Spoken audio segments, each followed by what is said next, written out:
Welcome to the TNT set, high above the start-finish line here at Chicagoland. We are actually in Joliet, just get a short drive from Second City. I'm sitting next to two guys who are second to none. Final race on TNT, guys. One more day we get to have some fun, huh? It's always fun being here with you and Larry. I'm telling you, man, what do you mean one more day? I said next week I'm going to sit on my couch and talk to you guys. You might not be there, but I'm going to talk to you, okay? Something tells me he's going to be Twittering. Yeah, that's right. Twittering too, Talking at Twitter at the same time. Hey, you know, it was 1 year ago that Tony Stewart and Joe Gibbs sat next to us here to talk about a major change in their lives, and what a year it has been. The opportunity to have a chance to be a car owner in this series was something that I felt like was a great opportunity for me. Tony makes $1 million. What a great accomplishment for Tony Stewart, this team, that organization. Stewart joins Jeff Bodine as the only owner-drivers to win NASCAR's All-Star race. Tony Stewart made the big move in the offseason to go over to Haas Racing, take over part of the ownership, and Tony Stewart's going to take that team to victory lane. Here he comes. There he goes. He goes. Oh, my God. Here comes Stewart to the checkered flag. All right, I have asked you guys this question before, but it's worth asking again. I think for fans, how good is this car and this team?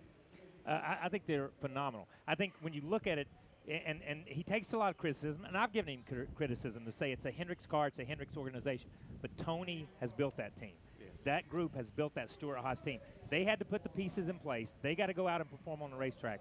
And I'm going to tell you, I think Tony's going to miss TNT because when TNT does the races, Tony wins, man.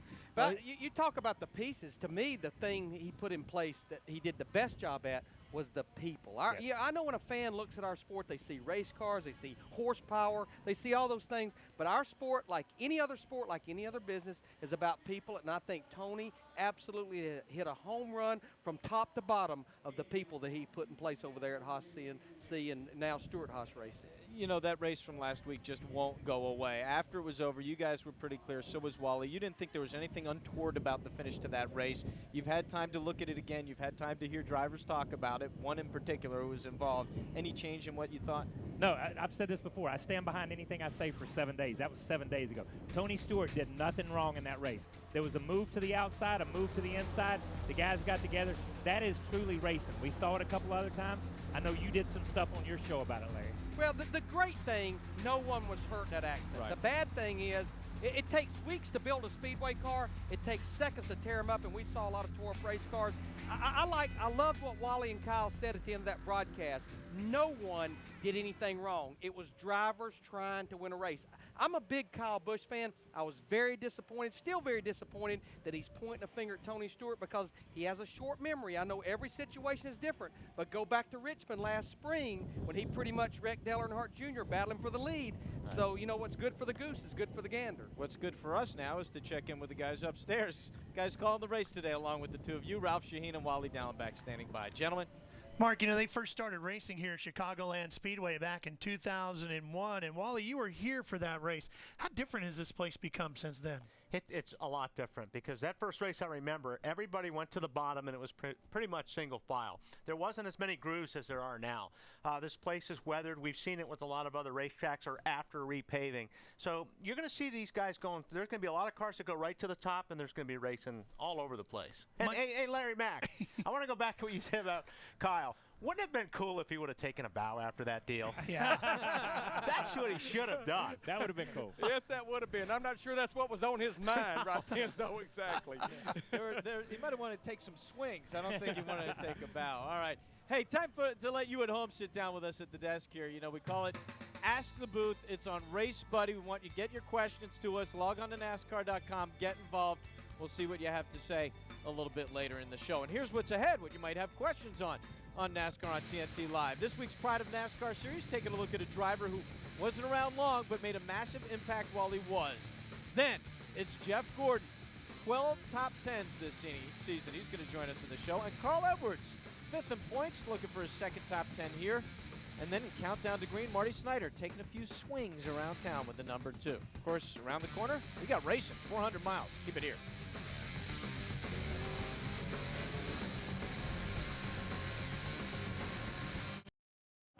NASCAR on TNT Live, brought to you by Subway. Head to Subway for fresh flavor and make it your own, like a meatball marinara with jalapenos.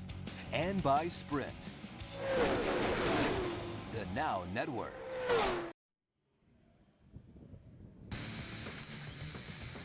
Aerial coverage provided by Goodyear, the official tire of NASCAR. New Fuel Max tires help you have a winning fuel strategy. Jeff Gordon has to be pleased with what he's done in Chicago, a win and 5 top 10s. His stories reached legendary status. Started at the age of 5, running on a makeshift track built by his stepdad. Led to 4 championships, 3 Daytona 500s, 4 wins at the Brickyard, and the rest is still unwritten. Joining us now on NASCAR Live on TNT, the driver of the number 24, Jeff Gordon. Thanks for being here. Absolutely, glad to be here. You know, now I read another stat. You might have your 1,000th time leading a Sprint Cup race if you lead today. You didn't even know that, do you? No, you guys are pulling numbers out that I had no idea.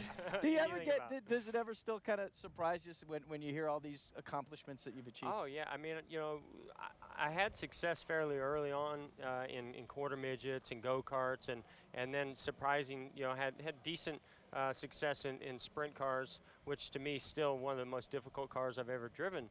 But I never thought at this level I would have the most success, you know, right. and I was so fortunate to get with really good race teams between Bill Davis in the Nationwide Series and then Rick Hendrick in the Cup Series, and just surround, you know, myself with incredible people. And man, we've been able to do some things that still boggle my mind when I look at those numbers. You know, Jeff, it's 8 races into the chase. That's a lot of racing when you really think about it. Had a little bit of a bobble last week at Daytona, getting caught up in one of those wrecks. Looking pretty good for the 24 car to make this chase, but a lot of information needs to be gathered in these next 8 races to be spot on to beat your teammate when we get to those 10 chase races. No, you're absolutely right, and Tony Stewart's also come on really strong, and you just can't ever count out Kurt Busch, Kyle Busch, Denny Hamlin, you know, a bunch of guys that I think are going to be a real threat once that chase does start. What I'm excited about is our mile-and-a-half program has really stepped up. We're really strong on the mile-and-a-halves, and we showed that at Texas, and I feel like we've shown it pretty much at every one, and there's a lot of mile-and-a-halves in those final 10. I feel like Martinsville, which is one of my best tracks, we've been getting beat by our teammate there, and so I feel like that's a track we can really improve at, as well as Phoenix. Hey, I want to talk about Chicago. We always talk about with this car, you got to roll through the center. The problem with Chicago is it's a circle. You got to roll all the way around. So what's the key to here for you? To make that thing work? And I'm going to interrupt before you answer. We're going to take a look at race view here from NASCAR.com and take a look at your qualifying lap as we let you answer that question. Yeah, you know, like Kyle said, you never stop turning here. It's just one big arc. You swing out to the wall in turn 1, right down to the bottom. Of course, there'll be multiple grooves for the race today. You got a lot of room out there because that back wall really arcs all the way down the back straightaway, so you can really get off of too hard. And then you can arc it in really wide into turn 3. There are some bumps to deal with down here in the middle of 3 and 4. But then again, hard on the gas, out to the wall, and back to the start-finish line. And as you can see, it's pretty wide out there, especially on that straightaway. All right. Kyle and I really not very comfortable down here by this. This is Larry's deal. He's going to do his keys to race, and we're going to let you deal with that, and we're going to move out of the way and let you do your thing. Well, Jeff, every week I have what I feel like from maybe a crew chief's perspective, but with the driver, of course, too. You like my little tour here? Man, that's sharp. I like that. But it's what I would consider the keys to the race, the keys to get to victory lane. You certainly should know that. You've won here. You've had some great runs here. And one of them, you got caught speeding at pit road a couple of weeks ago at Infineon. No mistakes on pit road by the driver or by the pit crew. The competition on pit road right now is unbelievable. And that's the thing. We're all trying to get, you know, hundreds and tenths of a second on pit road and on the racetrack. So you never stop trying to get right to that limit. And that was my fault in Sonoma. You know, I underestimated the brakes on that car for a road course car getting in there. So yeah, it's always the key, you know, to winning any race is that you and your pit crew and your team, you'll have to prepare better than anybody and then execute better than anybody if you're going to win that race. And I feel like we have a really strong car tonight, and I think we've got a great opportunity to put ourselves in position to win this race. All right, my second key is finding the balance, getting these front tires to grip and getting those rear tires to grip. In practice, I saw some cars couldn't get these to grip, some couldn't get those to grip, some couldn't get neither end to grip. Well, you know, I feel like our National Guard DuPont Chevrolet was gripping pretty good. Of course, the conditions are going to change because the lights are going to come on, track temp is going to go down. But, you know, the key to this car has been trying to transfer some of that weight from the right side over the left side to get those left sides working better. Yeah. And that's where I feel like we've really made gains this year, is that we're not abusing the right front or the right rear. We're spreading those loads out a little bit. And it's tricky to do with this car. It's easier said than done. But I agree with you. That's key is having the right balance at a track like this, especially when you really never stop turning and the speeds that we're carrying. And the grip level here, you know, has gone away over the years. Yeah. So you're going to see a lot of different multiple grooves. And I felt like we had a great balance on the car yesterday. Now, my third key is a big decision on the crew chief's shoulders in the late stages of the race. We've seen quite a bit of give up with this tire, but we also saw, even with a different car, the nationwide race won last night because a guy stayed out. Do I stay out? 2 tires, 4 tires? I'm sure that's something you and Steve Letarte may debate late in the race. Absolutely. You know, I was a little surprised that Logano was able to stay out and win the race, especially when Kyle Busch came on strong there right on that last restart. So, you know, I think we're going to have to kind of see how our cars are wearing tires and whether or not that's an option for us, or for Steve Letarte anyway. I'm going to listen to whatever he says. But, you know, track position is key. That we've seen that all year long. It's been progressing over the years, especially with this car. It punches a big hole, and if you can block that guy behind you, then you got a great shot at staying ahead of him. All right, since I have a bonus guest, I have a bonus key. You have been faced with this decision since we went to the double file restart shootout style, lane choice, leader's choice. This is another chapter in that equation. Yeah, you know, and every track is a little bit different. In New Hampshire, I got the opportunity to lead, and I chose the outside lane, and my car just wasn't good around the bottom. So, you know, some guys might have chose different, but I chose the outside. You know, we're going to have to see how the race progresses here tonight. I think it looked to me like the inside groove was best last night, but I really think there's going to be an outside groove. So, you know, whatever groove you choose, if you're the leader, your line is going to take off a little bit faster. So, you know, it does give you an advantage as to even if you pick the wrong lane, I think it still gives you an advantage to still come off of turn 2 leading. Well, you've already got one win tonight because you have definitely executed the keys to the race with Larry McGrath. Hey, thanks so much for taking the time and joining us. My Appreciate pleasure. it. Good luck. All right, we got to take a timeout. He's second in points and already got 9 top 5 finishes this season. Looking for more. Jeff Gordon. We'll be back.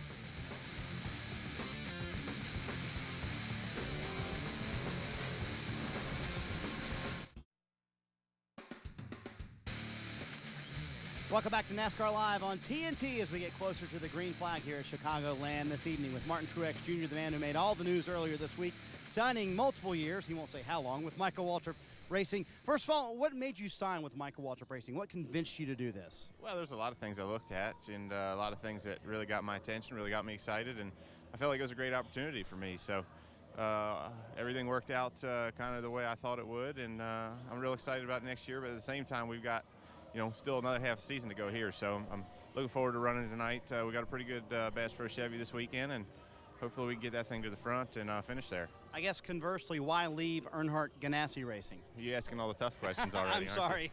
I just felt like it was time to do something, try something different. I've had a great 7 years with DEI and now EGR, and I just felt like this was a better opportunity for me at this point in time. So it's kind of bittersweet to leave. All the time I've been there, I know a lot of the people there. I've become friends with them. They become like my family. So that side of it's tough, but looking forward to a new chapter of my career, so to speak, and I think it's going to be really good. Real quick, when do you expect to announce a crew chief, and have you asked for that to be Kevin Manion? I'm not real sure yet. There's a lot of things we have to work through, that being one of them. So we'll just have to see how it all works out. Of course, I'd love to have Bono as my crew chief. He's like a brother to me, and I really have a lot of confidence in him. So we'll just have to see what we can work out, and we'll figure that out soon. Martin Truex Jr. in the 1 car tonight. We'll start 21st. Mark.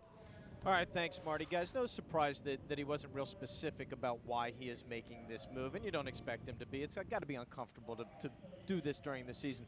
Why do you think he did it? Well, it obviously, as he said, a great ride for him at DEI. He won 2 Nationwide Series championships. He won Dover. He made the Chase in 2007. But with that said, it has been a very bumpy ride and a rough ride for him the last couple of years there. Things off the racetrack, 2 different mergers, 3 different shops. But my opinion, one of the main reasons he went to DEI several years ago is not there anymore. Dale Earnhardt Jr. has left that operation as well. Yeah, and I agree with all of that, because the thing is, you want to go somewhere where there's a team leader you can learn from. He was thrown into a situation and then thrust into the leadership role, and maybe he's not quite ready for that. To go over to Michaels, that team is growing right now. So I think you're leaving a very unstable situation, mergers, all that other stuff, to find some stability. Excuse me. That's all right. Sorry, it's getting man. a little hot up. I'm sorry, man. Hey, time for more news from off the track now. The Jeremy Mayfield saga continued this week. According to NASCAR, Mayfield, of course, tested positive for a banned substance, which they say was methamphetamines. Mayfield has denied using the drug, won a decision last week in court granting him an injunction and allowing him to race. This week, NASCAR appealed that ruling in an attempt to keep Mayfield off the track. Mayfield continues to profess his innocence. He also said this week he's considering selling off the rest of his race team because he does not have the cash to run it.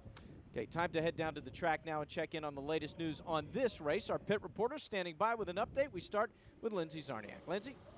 Mark, it was this very race weekend back in 2006 that Juan Pablo Montoya announced that he was making the move to NASCAR. So 3 years and 3 crew chiefs later, he's now poised to make the chase for the championship for the very first time. He's moved from 15th to 11th over the last 6 races. I talked to his crew chief, Brian Patty, this morning, who told me this car is solid. It's capable of a top 10. And then I want to go on vacation. Matt Yoakum. Lindsay, Jimmy Johnson's racing resume is loaded with marquee and big money wins. But what's missing? A trip right here through the gates at the Chicagoland Speedway, the home track for crew chief Chad Knaus. They've had some stout cars here in the past, a fourth, a pair of thirds, and including last year's Thrilla when they almost took home the win on Benny Parsons' birthday. Twice he has finished second here.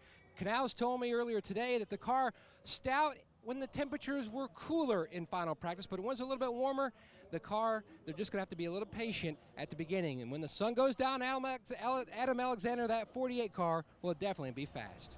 Matt, disappointment, the word that best described Kyle Busch following last week at Daytona. Tonight, it may very well be confident. He won this race last season, leading some 165 laps. The setup for tonight, very similar to a year ago. The 18 bunch feeling good. Kyle starts 6th here tonight at Chicagoland. Marty Snyder.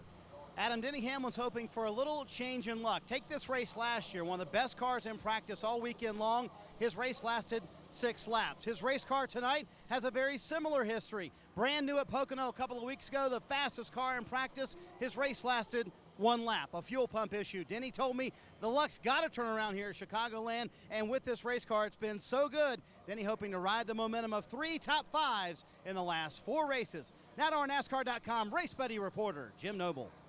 Well, Marty, Matt Kenseth already has 1 victory this week. It's the birth of a new baby girl, Kaylin, on Monday. Mom and daughter are doing pretty well. Dad, on the other hand, well, Matt has done everything but win here in Chicago, leading 6 of 8 races and finishing second twice. Daddy doesn't need a new pair of shoes, Mark, but Matt could certainly use a trophy to put in that nursery. All right, thanks, Jim. Yeah, he was passed for the final lead change in 2 of the last 3 races here. This week on Pride of NASCAR, the Pride of Elmhurst, Illinois. Fred Lorenzen was named one of NASCAR's 50 greatest drivers back in 1998. He achieved that accomplishment despite competing in far fewer races than most of the drivers on that list. Matt Yoakum has the story on a driver who raced to legendary status. When I was a kid, I'd watch Wide World of Sports, and I'd see a small 20-minute clip. But for you, when you were a kid, how did you first hear about NASCAR racing? I listened to the radio in the backyard. I got a tent that I used to sleep in the summertime. And I remember the races that I listened to the most were the Southern 500 Darlington. That was, I said, someday I'm going to race there.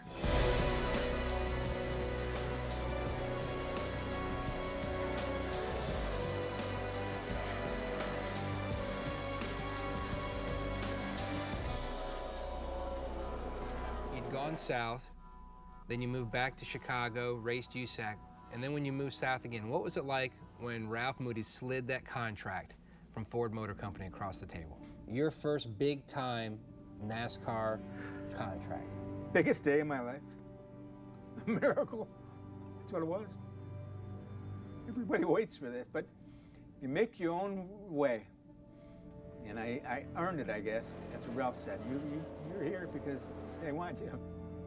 They like the way you ran it, the way you drive. You don't jump out front. You just cool it and wait. Take your time. What was it like walking into their shop, and kind of describe, when you walked in at that point in time, what you'd see compared to maybe some other race shops? Like walking into a diamond factory. It was just unbelievable. I just can't describe it, but it was run and handled to perfection. Every driver has a special win that they can relive moment by moment in their mind. For you, would that be Darlington? It was my biggest win ever. Darlington. Rebel 300.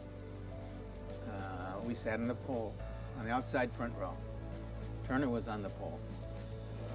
And Moody said, watch Turner. He says, he'll put you out of the race to win it. What we discussed, right, he'd point to his head and think. And he wrote on the dashboard before the race, put a big think sign. Turner was sharp. He was driving for the Woods brothers, had a great car. And I had a good car. And I had the drive. I wanted to win it. And then as the laps closed in, he kept, doing the crowd some moves. Is up climbing on the grandstand. It was wild. That was the wildest race ever won. The 1965 Daytona 500, it had a dramatic ending, and people still talk about it to this day.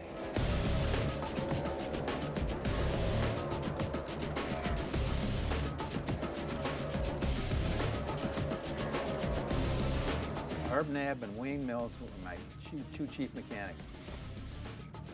And Herb said, just wait till the end.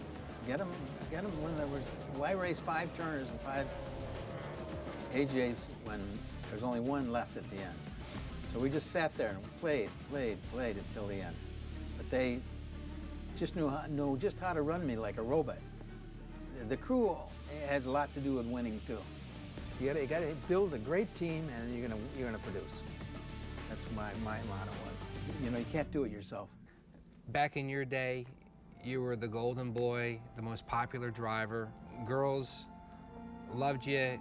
Every driver wanted to be in your shoes. What was it like to be the most popular driver in your era? The fans are what make you run. They were my heroes. They make you go fast. It was a dream come true. All the work you did all your life. It's something I can't describe. For a fan that came in 15 years ago and had never had an opportunity to see you run in the 60s and early 70s, how would you like them to think of Fred Lorenzen, the racer? Came up the hard way. And you got to give a lot of stuff up to go to the front. Got to give all the toys, the weekends, going out, partying at night. You can't do any of that stuff. You got to be ready to go the next morning, early. First one to the racetrack. I had a good crew. They knew I wanted them there early, 7 o'clock. Although we'll never know if you'd had a lengthy career like Richard Petty or some of the other drivers that ran 25 or 30 years, do you think you could have reached a milestone of 200 wins? Oh, yeah. I think I could have. I burned out fast, I just didn't like running all of them, being gone every weekend, living in a motel. I didn't want to get up and go. So I woke up one day and I just had to quit. Just like that, just walked away. In this day and age, to look at a guy from that era and see how much appreciation he had for the fans. Yeah. I will say this, I think in this sport, more than any other, it still exists. You agree? I do agree it still exists. I do agree the guys that race and love the sport, and you can see Freddie in his eyes and in his emotion. He still loves the sport. He may have given it up and walked away from it, but he still loves it. He was the golden boy, and that's what they called him. And my father and those guys, they hated his guts, man. They wanted to beat him because that was Holman and Moody, and that was Ford, and Petty Enterprises was Richard Petty and Plymouth, and it was that rivalry, but it was a big deal. And they had the utmost respect always. Richard Petty, you talked to him today, has the utmost respect for those guys. And he did not race that many years, and he never ran a full schedule, but you just saw right there on the graphic. The race here tonight at Chicagoland Speedway, the guy that finishes dead last is going to probably make about $65,000 or $70,000. Right. Fred Lorenzen was the first driver in a season to make over $100,000. But he talked about the fans. I know for a fact, a lot like your dad, Richard Petty, he never turned an autograph seeker down, especially children. They were very special to him. And the other thing, it's tough. This life is tough. You guys have picked a tough life, and all the drivers here, it's something we don't talk about a whole lot, and obviously it affected him. All right, coming up, another guy living the tough life, huh? Carl Edwards. He's going to join us on set. He seems to enjoy it. Not a great deal of history for him here. Just 4 races. Did finish 3rd back in 2007. Find out how he feels about his car today. And later on Countdown to Green, Marty Smith and the number 2 in Marty Snyder and the number 2 in Chi-Town. He's got an affinity for that place. And of course, 400 miles still ahead here on TNT. We'll be back.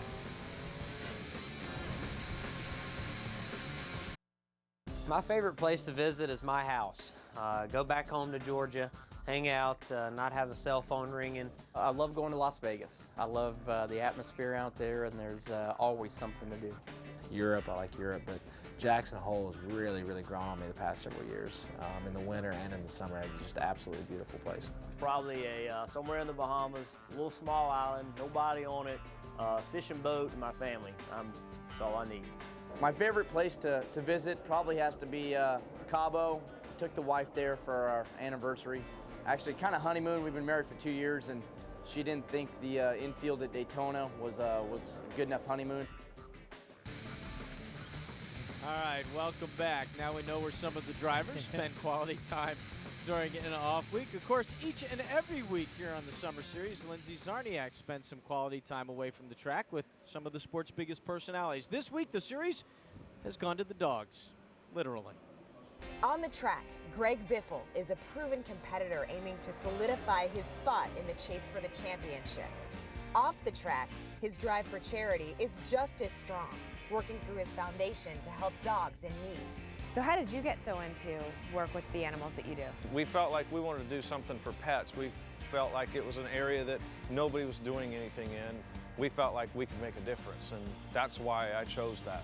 It was kind of bad once you get into it and you see all the things that happen and the amount of, the amount of animals that get put to sleep literally every day. Tell me about your dogs. Foster's a boxer, Gracie is also a boxer, and then we have a rescue dog, Savannah. You know how they say that people sometimes take on the personality of their dogs? Yeah. You have boxers, right? Yeah. Have you in any way adopted that kind of style? I don't know. I know that Foster is incredibly intelligent. So you're saying that clearly you he's clearly you must smarter take than I after. am. Oh. 2005 was your breakout year, right? I know you were second in the championship points. Since then, you've had a win every year, but haven't been up to that level.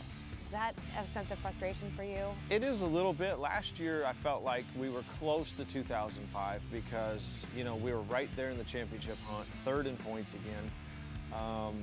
We only had 2 wins, not the 6, but really had made a serious threat at the championship again. We feel like that this year, we're struggling a little bit right now. We're off just a little bit, but we feel like we can get this turned around. We've almost won a few races, which is telling us, hey, you're competitive enough to win, you're inside the chase. We just need to close the deal and win a couple of these races, make the chase again, and see if we can make another run at it.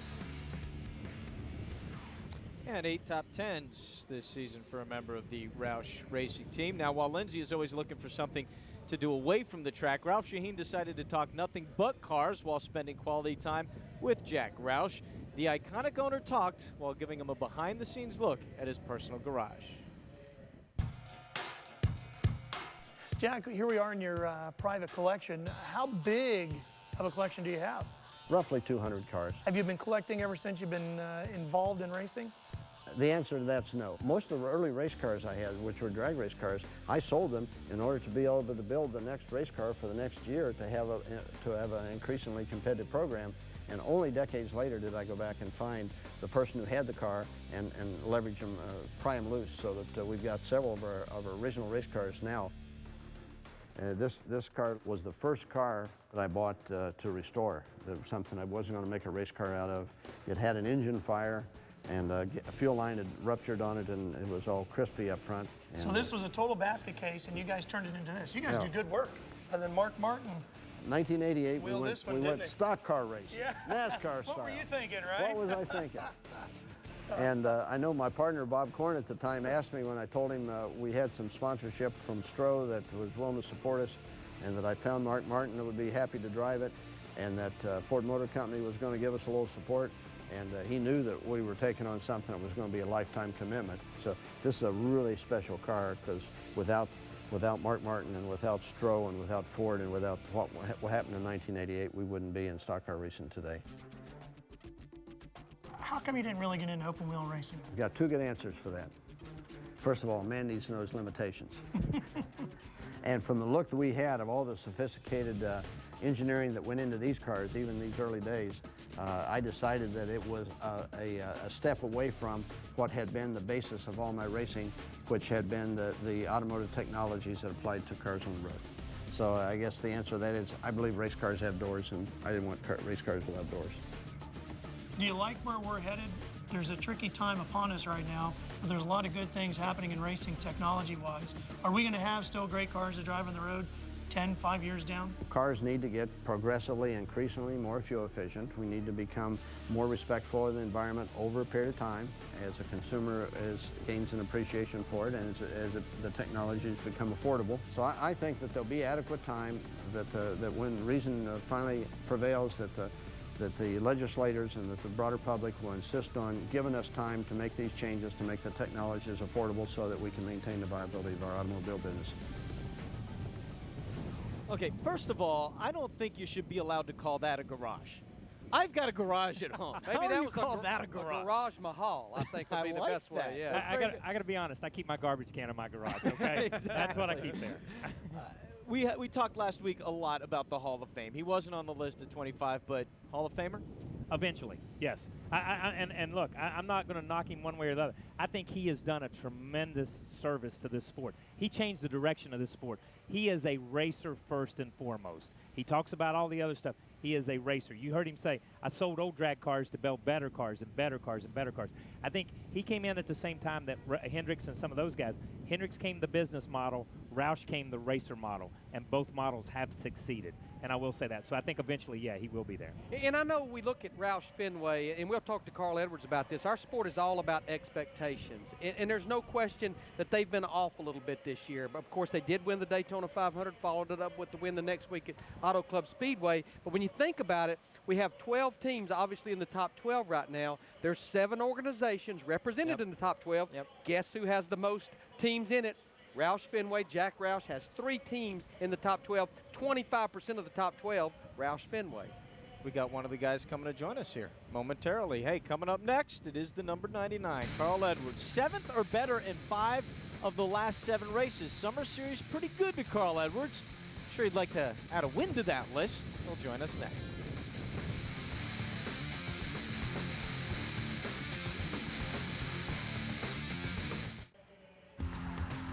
Back on NASCAR on TNT Live, we welcome a driver whose list of accomplishments even more impressive than his signature backflips.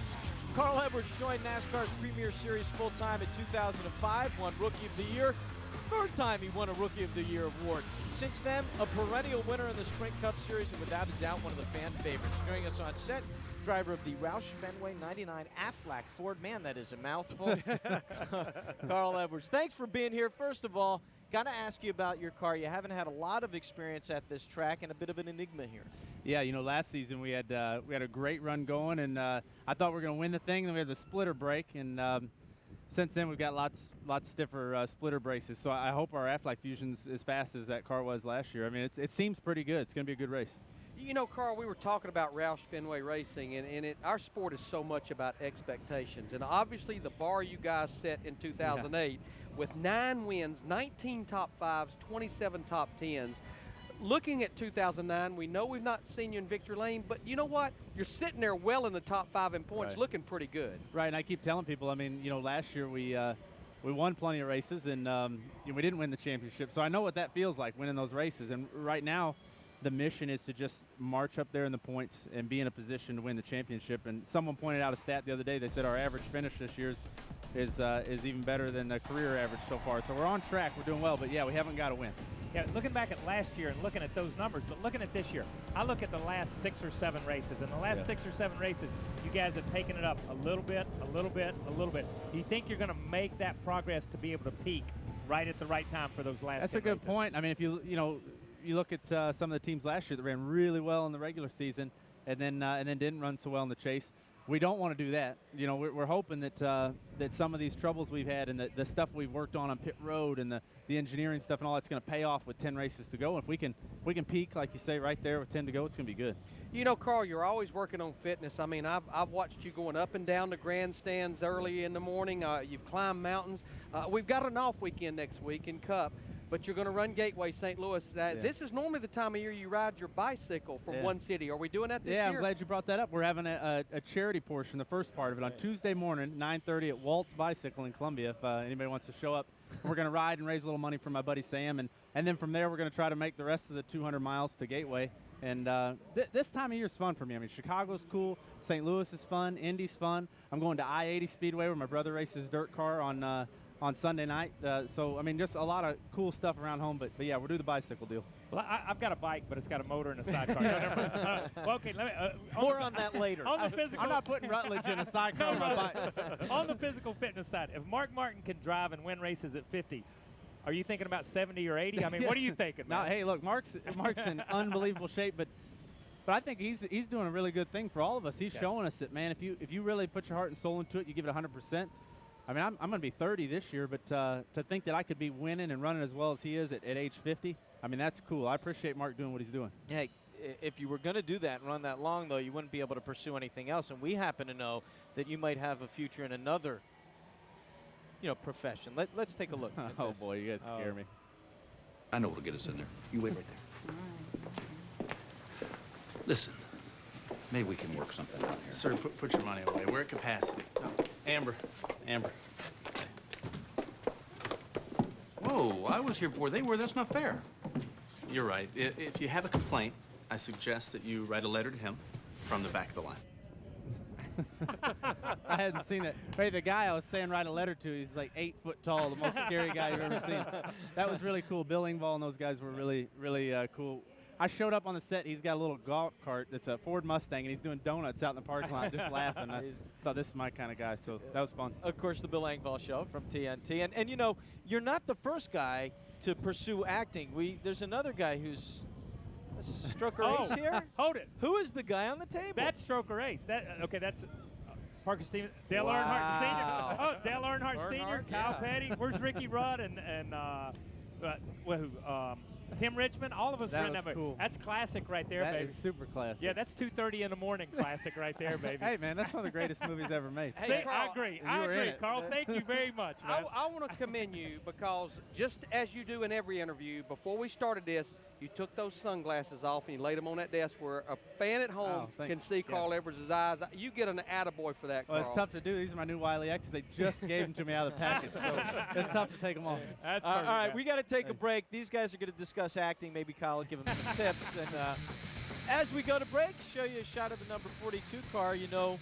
Juan Montoya sits 11th in points, a shot to become the first non-U.S. born driver to qualify for the chase. Be exciting to watch him down the stretch. Thanks again to Carl Edwards. We'll be back.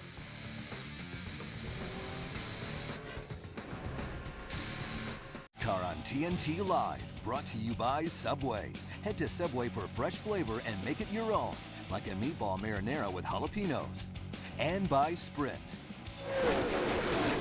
the Now Network.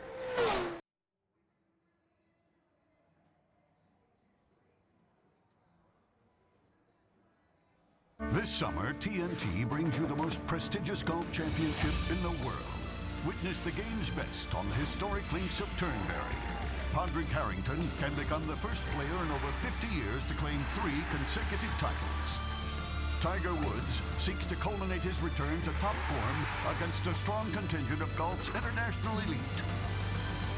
The 2009 Open Championship.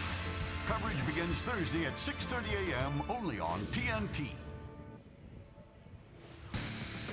Welcome back to NASCAR on TNT Live. Kyle Busch unveiling a chocolate car this week. Of course, he swept the Nationwide and Sprint Cup races here last year. Guess that's one of the perks of being a winter race car. Kyle's mouth is wide open. I know where he's going when we're done. I'm thinking Oompa Loompas, man. I'm thinking Oompa Loompas. Willy Wonka. I'm sorry. Look at downtown Chicago there. That's a pretty nice shot. Here, getting ready for racing here in Joliet. Hey, Kyle and Rutledge Wood, wacky sidekick he's got. Well, they have finally reached the finish line. Two of these guys over 6 weeks, making much of the drive from race to race, enjoying much of what this country has to offer along the way. This week, the laps keep coming with, among other things, a trip to the famed Second City Improv. Wow, Frank, your song was beautiful, but I really want to see your world-famous choreography. Dance! Dance, baby, dance! Here's the thing, I have my retainers in. So do I, we should trade. Is that mint or papaya? There's definitely a fruity, there's a taste. We're ready. Go, baby, go, go, go. Look at Kurt. We got it, we got it, we got it. Hot. Ah!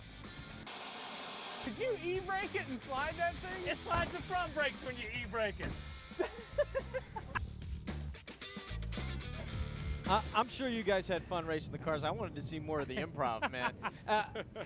The improv was a train wreck. The improv was great. Those people at Second City were phenomenal. And I'm going to tell you something. Rutledge Wood is a talented individual. Yeah, he is. When you see him in that setting, that is his world. He did a fantastic job. NASCAR.com, if you want to see it in its entirety, I recommend that you do. Guys, we are ready to wrap this show up again. Final one of the season. I'm getting a little choked up. As always, the two of you give great insight and analysis, and at the same time, not afraid to laugh at yourselves and have a good time. We've had fun again these six races. It's been great fun, and I've enjoyed working with Larry and enjoyed working with you. And as I've said before, nobody works harder than Mark Fine to put on this show. So thank you guys very much. Thank all you guys that are up here on the set with us and everybody back in the truck. Thank you guys for everything. I mean, that's the thing. You know, there's 9 on-air talent, but, I mean, there's about 150 people behind the scenes that get here well before we get here and stay well after we, and many thanks to them. But most importantly, thank you to the race fan. It's hard to believe our 6 races, they've come, they went, but, boy, have they been exciting, and I don't think tonight's going to let us down either. Yeah, we got a lot of fun ahead. Here is what is ahead on Countdown to Green. That's coming up next. Marty Snyder spending the day in Chicago with Kurt Busch. Of course, after that, it is 400 miles here at Chicagoland, where they've had 6 different winners in 8 races. Thanks to Jeff Gordon. Thanks to Carl Edwards. They are always generous with their time. Again, thanks to Kyle and Larry. An amazing crew that we've got here. They have worked hard for 6 solid weeks. Job well done. And thank you for watching Countdown to Green. Or thank you for watching NASCAR on TNT Live. NASCAR Countdown to Green is coming up next. It has been a long 6 weeks. It's been long, baby. It's been long. Super job, guys. More ahead. Don't go anywhere. Plenty here on TNT.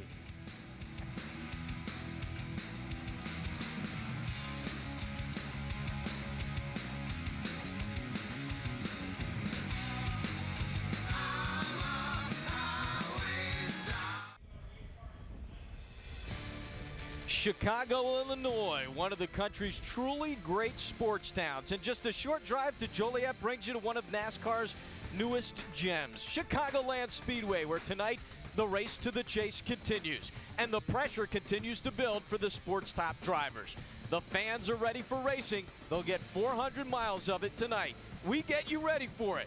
We count down to green now on TNT. Tonight, TNT presents its final act in a summer series that had a knack for the dramatic. Can't get it to the outside. Here he comes. There he goes. He does it. Pushing the ball back out. Comes Stewart to the checkered flag. With 8 races left, the 11th hour is looming. The chase is in sight. As the tension of this season heightens, a short list of serious contenders is beginning to accumulate for the final stretch. This assemblage of drivers is composed of versatile individuals, including the likes of veterans who know a thing or two about pressure, the budding stars of this generation, and some new faces who look to give the competition an edge. When the dust settles, only 12:05 for the championship. The battle for position continues tonight in Chicago.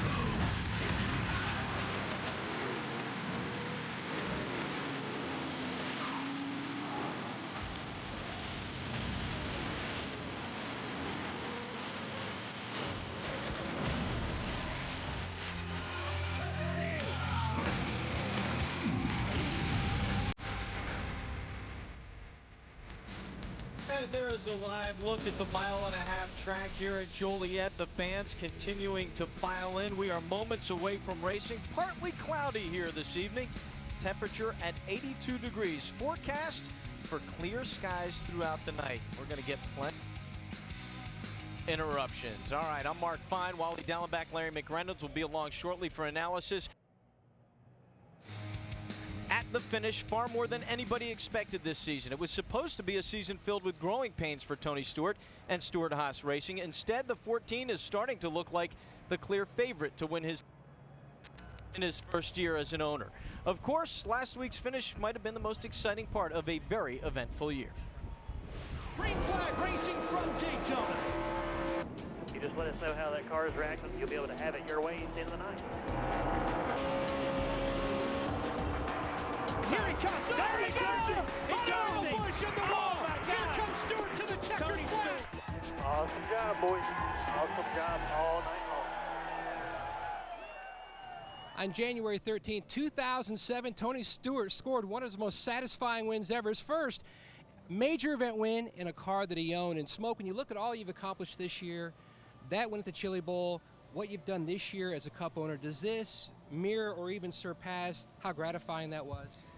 It's very similar. I mean, it's always cool to win a race, and it's always cool to win big races. But you know, it's cool when you do it in your own car too. And you know, a lot of these guys aren't car owners and don't know what that feels like. But it was extra special to me winning there at the Chili Bowl, and always has been. And you know, obviously winning with everybody at Stewart-Haas has been a lot of fun this year too. It's been awesome to see how quick this organization has grown, and you know, Joe Custer and Gene Haas and you know, guys like Bobby Hutchin and Darren Grubb and Tony Gibson and Ryan Newman, the guys that just have really worked really hard to make this organization grow. And you know, we got such a great group of guys at our shop and on the road here that it's made it a lot of fun this year, and everybody's giving 110% and making it fun.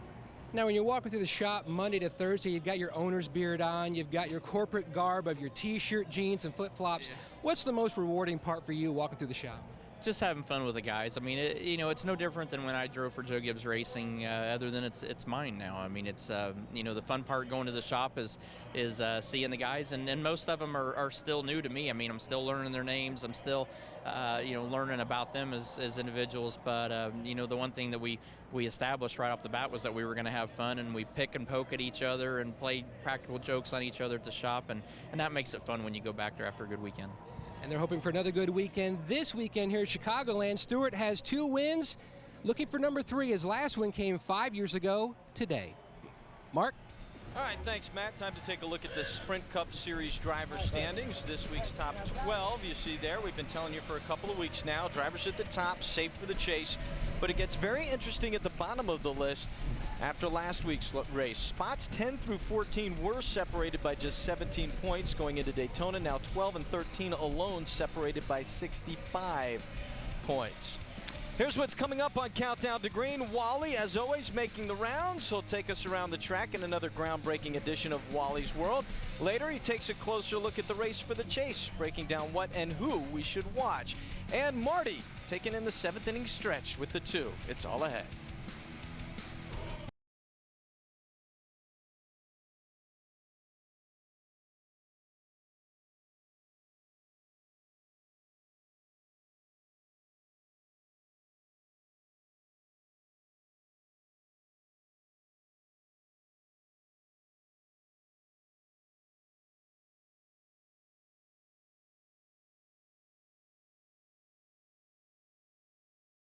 Here at Chicagoland Speedway, and while it's one of the newer tracks on the circuit, it has already established quite a reputation. Wally explains in this week's edition of Wally's World. The Windy City welcomes you with open arms, and Joliet is the home of Chicagoland Speedway. This mile-and-a-half gem now has an added element with the creation of the night race last season. The most unique feature about the track is that the driver never really quits turning, because even the backstretch has a slight curve in it. And with the change in light comes a change in track temperature, and therefore a change in tire grip. So as the temperature goes down, the speed goes up. And with the new generation of Goodyear's tire, the speed is sure to go up even more. As the wind keeps blowing in Chicago, the speeds will keep rising and the drivers will keep turning until one finally ends up taking the checkered flag and turns into victory lane.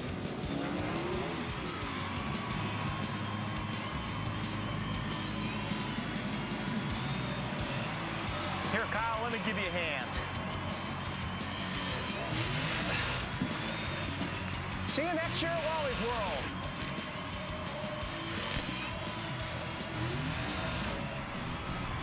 Waiting for Wally to actually get that thing going.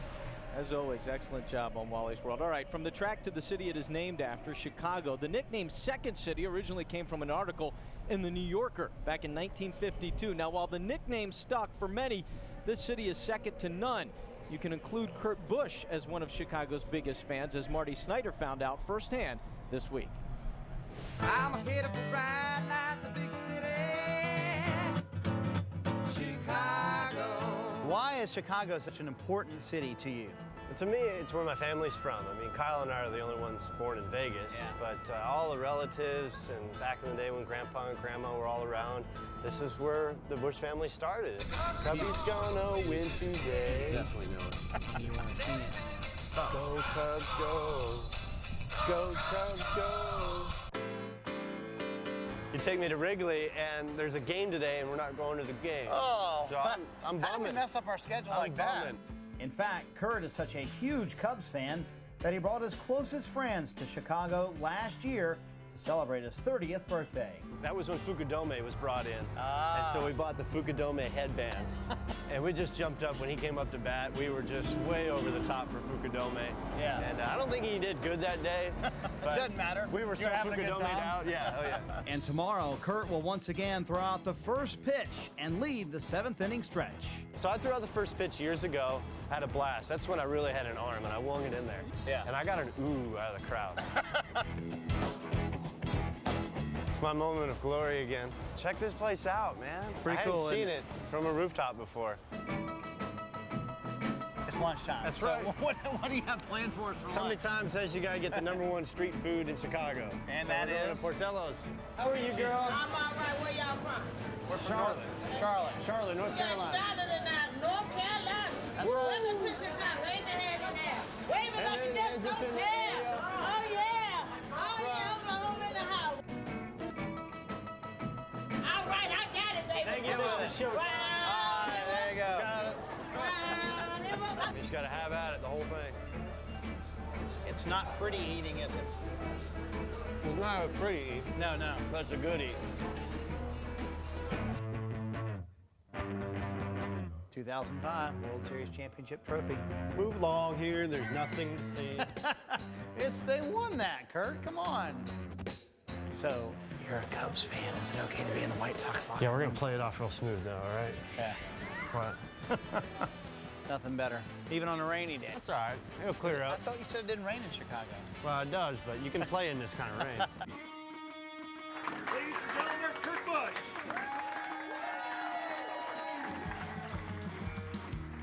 It's great to see you guys here and to be part of the Miller team.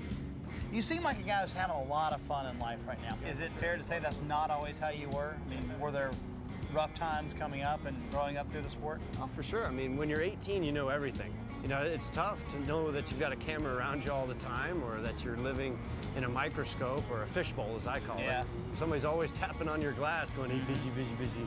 And so you learn to deal with it as time progresses. You go through the mistakes, and it makes you a better person, a more well-rounded person, and a stronger person. And with the Busch brothers now, Kurt and Kyle, and I think Kyle and the rest of America, Kurt's going to want to judge our dancing there. We weren't very good dancing, were we? We're not going to get the invite to Dancing with the Stars, that's for sure. I just felt obligated or compelled to dance with that chick. She was on it. She was on it, wasn't she? Little brother needs to help you out. He's won now at Chicago. He's won at Vegas. I mean, share the love, right? That's right. I'm hoping it comes our way. We got a good Miller Lite Dodge tonight and just need some steady pit stops, and we'll be right there. I was going to ask Kyle, do you share the same affinity for this town that your older brother does? Not quite as much. He's pretty dedicated to it. So, you know, actually my girlfriend is not too far from here, so her family lives up here, and we're all real close to Chicago in that respect as well. So a lot of stuff goes on around here by the Windy City. Got to talk to you about a little business after last week's dramatic end of the race. How hard was it this week to physically and emotionally put all that behind you and focus on Chicago? Physically, it was really hard because it hurt for about 3 days. So finally, about Wednesday, I got to feeling a little bit better and, you know, got the stiffness out of me at least. So you put it behind you, you forget about it, you come on into this week and try to do what you can. And somewhat like what we did here last year. Hopefully we can challenge for the win and, you know, race with the older brother over here. Yes, he did do that, winning here last year. The Busch brothers hoping to win in their second city. Mark.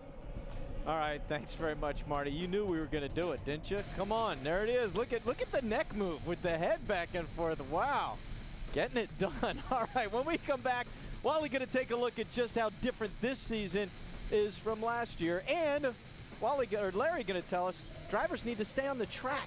We're back after this. Welcome back to Chicagoland. 75,000 seats in the grandstand here, which stands 15 stories tall.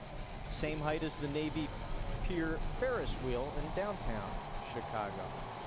Well, it's been a long-standing debate as to whether or not it's better for a sport to have a dominant team or to have parity among its competitors. While Tony Stewart has been strong lately, still been 11 different winners this year. There was a total of 12 all of last season.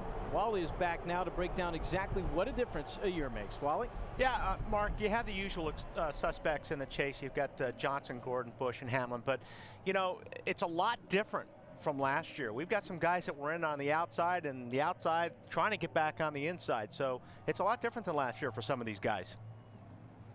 We are at the halfway mark of the 2009 Sprint Cup season. So far, there have been some pretty cool surprises. What a difference a year makes. When Tony Stewart said he was going out on his own, nobody thought he'd be sitting on top of the world 1 year later. Oh, and by the way, he brought his new teammate/employee, Ryan Newman, with him. At 50, Mark Martin came out of semi-retirement and goes to victory lane 3 times. And I think he'll be in the chase come New Hampshire. Last year at this time, Kyle was the only Busch being talked about. Now big brother Kurt is deeply rooted in the 4th spot. Juan Pablo Montoya came over from open wheel and now after a couple of seasons is proving it doesn't matter if the car has a roof and fenders, he can drive it. David Ruderman got Michael Waltrip Racing their first win and the dream is still alive. Now, surprises don't always come with a bow on them. Here are some drivers that have taken a turn for the worse from last year to this year. Dale Jr. at the halfway mark looked like he was in the right place at the right time in 08. But this year, he is having trouble finding himself. Gotta go back. Jeff Burton quietly sat 3rd in the standings, but now finds himself trying to make noise from outside the top 12. His teammate Kevin Harvick has been a major player in the last 3 chase fields, but this season, it looks like he will be watching from the bench. And last season, Martin Truex and David Reagan were knocking on the door. But this season has been more trick than treat. What a difference a year makes. Larry Mack, I know you've been down there crunching some numbers on these guys. What's it looking like from your end? Well, Wally, when I look at the top 17 teams right now with 8 races to go till we start that chase, I think we have several different approaches. When you look at the top 6 in points right now, all the way from Tony Stewart back to Denny Hamlin, those guys are in pretty good shape. They have a 1-race cushion. Biggest thing, especially if you look at Carl Edwards and Denny Hamlin, they need some of those 10 bonus points for a win. But these guys also, they're trying to learn as much as they can to prepare for those 10 races in the chase. Then you look at 7th through 12. Those guys, they've got to be on their mark these next 8 races, and they're in a little bit of a defense. The biggest thing they want to do each week, no matter where they end up finishing, is make sure they're beating those guys 13th through 17th. And then when you look at 13th through 17th, it includes Mark Martin, David Ruderman. Look at some of those guys, they're trying to just win a race this year, but you know what? They're depending on 2 things, Wally. They're depending on the fact of their performance or the performance of those guys inside the top 12, or therefore the lack of. And in fact, I think Adam Alexander is one of those guys right now that's on defense. Indeed the case. Juan Pablo Montoya 11th in the standings, 8 races to go. So how much anxiety in your camp as we head down the stretch? It's all about, you know, as we said before, math, points.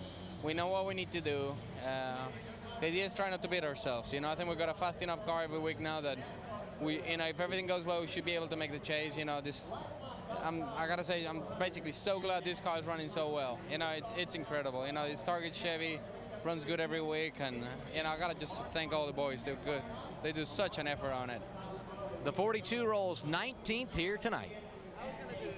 All right, thank you very much, Adam and Juan Pablo, having some fun. Looking to become the first non-U.S.-born driver to actually qualify for the chase. One of the big stories off the track this week, the signing of Martin Truex Jr. to Michael Waltrip Racing. He'll drive the number 56 Napa Camry. Multi-year deal starts in 2010. In addition, Waltrip himself announced he'll be driving a reduced schedule starting next season in the 55 car. Concurrent with that announcement, Napa confirmed a multi-year extension of its sponsorship agreement with Michael Waltrip Racing. All right, we are getting closer and closer to green flag racing. Should be plenty of it.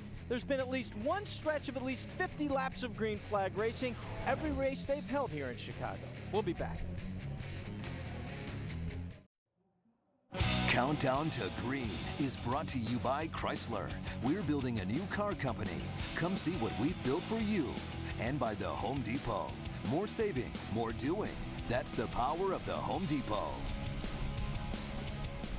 Welcome back to Countdown to Green. 400 miles of racing upon us. Brian Vickers on the pole, but winner of this race has started outside the top 5, 7 out of the 8 races that have been run here. Log on to NASCAR.com now. Watch up to 4 live camera angles at once with the TNT Race Buddy Mosaic View. TNT Race Buddy on NASCAR.com. Time now for us to check in with the drivers as their pulses quicken. We near the start of the race. Some surprises on the grid. Red Bull front row, Brian Vickers and Scott Speed. Bill Elliott sitting in the 8th spot. But we start with a proud papa, Lindsey Czarniak, standing by. Mark, over the past few weeks, Matt Kenseth hasn't been only thinking about the chase for the championship, but also the chase to make it home for the birth of his new baby, and you made it. Your wife, Katie, gave birth to Kaylin Nicola Kenseth. I want to know how big of lengths you guys went to not know whether it was a boy or a girl. Well, we went to fairly big lengths getting the nursery decorated, and we didn't know, but our friend knew who decorated the nursery, so we went to a lot, and everything turned out really good. I was very thankful that the baby came on Monday, and Katie and Kaylin are both doing great at home, and I'm looking forward to getting home tonight and seeing them. You think you might have a trophy here in Victory Lane to take home to that nursery? Well, I'm not overly optimistic about our chances tonight. We really struggled all weekend, really, but Drew and Chip have been working really hard on this thing, and I think I got the greatest crew on pit road. So hopefully we'll be able to make something happen tonight and get a good finish out of this thing. This has been one of our better tracks. It's one of my favorite tracks to race at, but we just really been missing it all weekend so far. Matt Kenseth will start 33rd tonight, Marty. Brian Vickers has won more poles in this series this year than anybody, but you and I were talking a moment ago. That hasn't translated into race day success. How do you change that tonight? That's a great question. You know, so far this year we've had so many great cars in race trim and in qualifying trim, and we've got to figure out how to be there at the end. We've got to stop making mistakes on our own. We've got to stay out of other people's messes, but we just need a little bit of luck. You know, I'm really proud of the effort by these guys. We did a great lap in qualifying. I think we're going to have a good car tonight. Brian Vickers will lead him to the pole. Matt? And Marty, Joe Gibbs Racing has 3 wins here at Chicago, but none for Denny Hamlin. So what's the key for you to getting the coach back to victory lane? I guess learn from the guys that have won. But no, it's our FedEx Freight car has been good all weekend. For us to qualify this well it's kind of out of the ordinary. So it's going to be good to have a good view at the beginning of the race anyway and try to keep our track position. We saw and just practice track position was big. So we're going to just try our best to have good pit stops and make sure we don't make any mistakes. But not only that, but as soon as that sun goes down, we got to have the right adjustments. 4th is where driver 11 rolls off tonight, Matt. And Jimmy Johnson's loaded with confidence and motivation. One of 6 racetracks. He's never gone to victory lane. And add to that, you've got Ron Malik, your car chief, your crew chief, Checkenhouse. This is their home racetrack. But what's your biggest concern the early stages of tonight's race? I don't have a lot of concerns. We had a good car, a balanced car, and I just look forward to getting some laps in and seeing where the track goes. But I feel bad and I have to make up for last year. We had the win, and I got a bad restart, and Kyle got by me, as we all know. So I owe these guys. It's something that they want really bad. They've given me the chance to win at my home track a few times now, and I hope I can get it done for them tonight. He's got a pair of thirds here, a pair of seconds to mark. This is the same race car. He led 146 of the 200 laps back at the Michigan International Speedway. All right, thanks very much, Matt. Time for us to count down this edition of Countdown to Green. Final of our 6 races here this summer in the Summer Series. It promises to be as exciting as any tonight. Opening ceremonies and the start of the race just around the corner. We'll be back after this. Greetings, John Schneider here, founder and chairman of the board of Papa John's International. Welcome to TNT's NASCAR Sprint Cup race from beautiful Chicago, Illinois. NASCAR fans have always been great supporters of Papa John's, and we appreciate your business. So, sit back, friends and family, enjoy the race, and if you get hungry, give me a call, www.papajohns.com. Better ingredients, better pizza, Papa John's. And again, thank you for your business. Welcome back to Chicagoland, 19th race of the season tonight, and the 9th they've had here at this track. We'll see if it gets a 7th different winner. And here in Joliet, of course, just about ready to go racing. Time to check in with our pit reporters who have the latest from the drivers. Lindsay? Mark, Clint Boyer told me just before he walked across that stage that this is a racetrack that he really loves. Part of the reason for that is because it reminds him of his favorite, which is Kansas. Clint was second fastest in the final practice. He qualified today 5th. He thinks his race car is really strong. Adam Alexander. And Lindsay, for Tony Stewart, it's been a dream season, leading the points, and tonight at one of his best tracks, Chicago, a place where he's won twice and led more than 300 laps. But this weekend, a struggle. He starts 32nd and had a tough time in final practice yesterday. They're using a setup similar to that of teammate Ryan Newman. He hopes teamwork helps him to the front here tonight. Marty?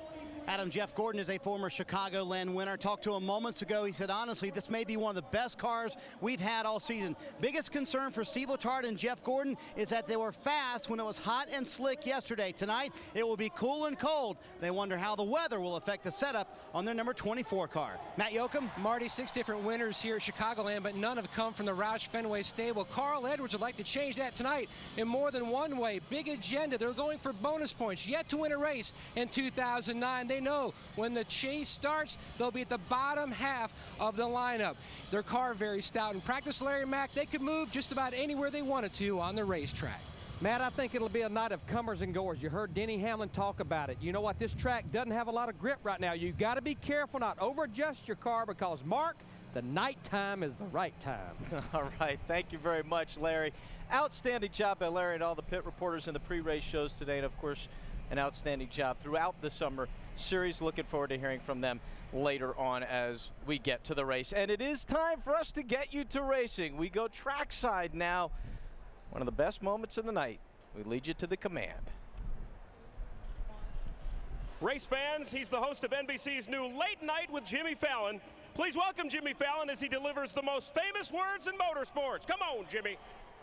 Gentlemen, start your engines! Bar and a hoe.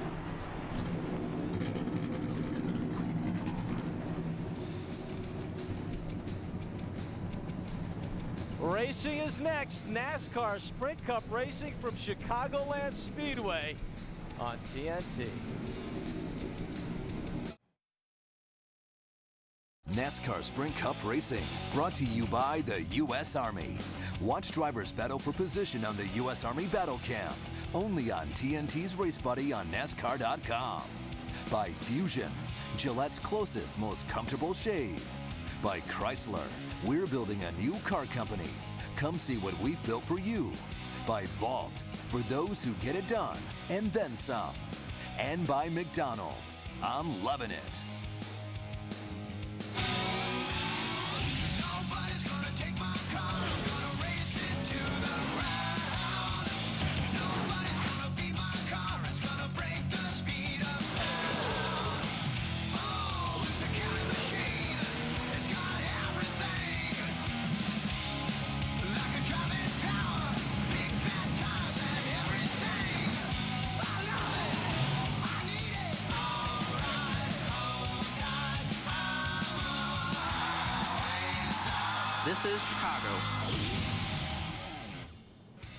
The white flag is out. One to go for the TNT NASCAR Summer Series. Tonight, it's the LifeLock.com 400, live from Chicagoland Speedway. The weather, a nice 80-degree night. Track temperature, 92 degrees, 48% humidity. Well, we're going racing. We're going to get this one all the way in here in Joliet, Illinois. Hi, everybody. I'm Ralph Shaheen alongside Wally Dahlbach and Kyle Petty. We've got one to go here tonight. Last week, the storyline was all about the checkered flag at Daytona and that thrilling finish with Kyle Busch and Tony Stewart. Tonight, however, Wally, it might be the green flag that's the big story. Teammates on the front row could make the first couple turns pretty interesting. Yeah, Ralph, the first lap's going to be pretty interesting because I don't think those guys on the front row really care for each other, so it should be a lot of fun to see what happens there. But one thing about this racetrack is they will be able to race hard going into 1 and 2. years past, this place was tough. It didn't have a lot of grooves, and it was very slippery. But the track is weathered. There's a lot of grooves. I think you'll see these cars fan out right away. But this, Kyle, this track's a little bit different setup-wise as far as the night race goes on some of the races that we see that go in from start day into night. Yeah, like you said, they're going to be chasing the 83 and the 82 into that first corner. But I'm going to tell you something. One thing they're not going to be chasing here like they do at places like Charlotte, where we start in the day and we go into the night, is chase the racetrack as bad. There are going to be some changes to the racetrack, but the difference between Charlotte during the daytime and Charlotte at night is drastic. Here, it's very subtle. So the guy who runs good at the first of this race has a great chance of running good at the last of this race. All right, well, the cars are rolling. Let's take a look at our Miller Lite starting grid.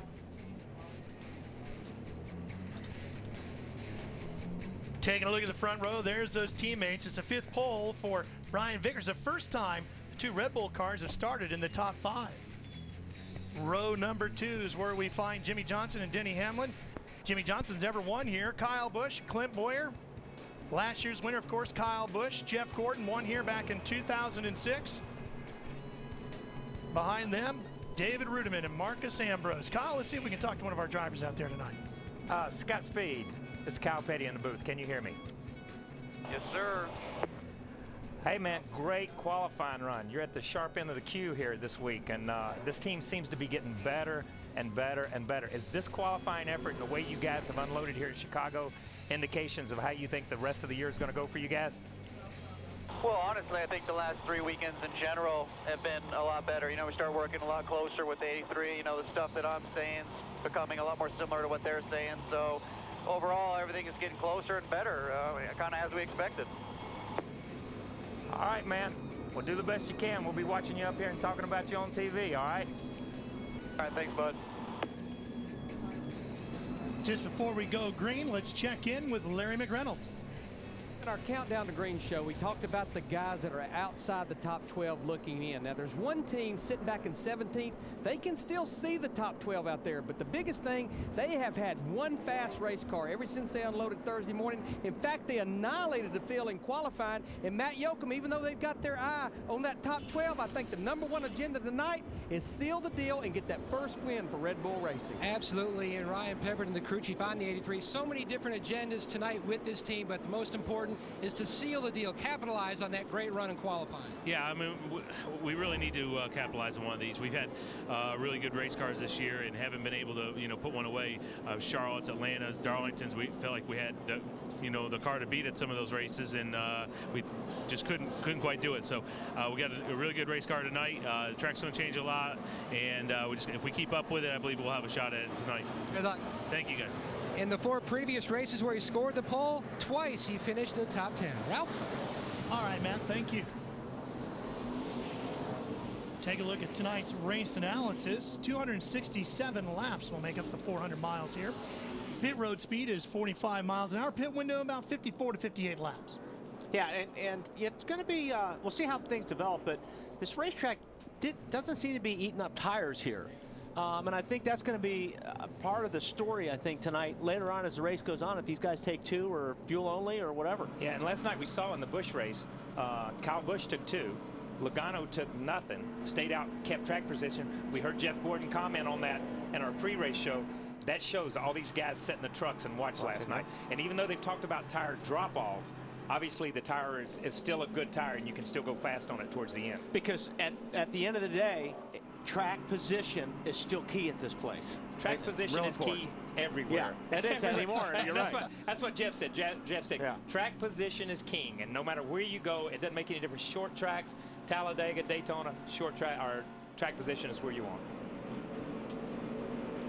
Well, that first corner is going to get pretty interesting pretty quick here. Well, maybe I was playing it up a little bit. I don't know, but I just, there's a little bit of friction there, and the guy on the outside, I think he's got, feels like he's got a little bit to prove. And well, just remember this: Scott Speed comes from the Formula One world, and in Formula One, the #1 guy you want to beat is your teammate. Right. They're not worried about any of these other cars in the field right now. Right now, they're worried about just each other. Right now, all we're worried about is a green flag. Glad to have you with us as we're green from Chicagoland.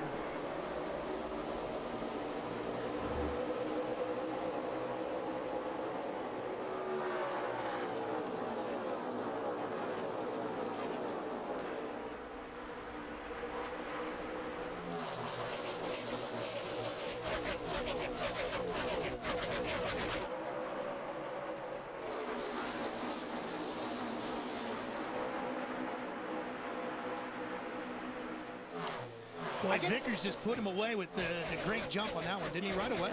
I think completely forgot about the 48. He had other things in mind. I think he wants to get up there. And once he clears speed, he's going to set sights on the leader. And his car has been awfully good ever since they've unloaded here in Chicago. I mean, the 48 car, everybody's been talking about how good it is and how good it is on tires on long runs. Hey, the 11 car did not seem to get a very good start. He didn't get going right at the drop of the green flag, and he's already lost, a couple of spots. So it looks like his car is not coming in as quick as he'd like. But, we talked to Scott Speed on the start there because we thought something was going to happen when they got there a little bit. But he did a great job, man. He gave Jimmy plenty of room on those first 2 laps and raced hard on the outside there. There's Boyer on the 33 getting inside as they fight over third.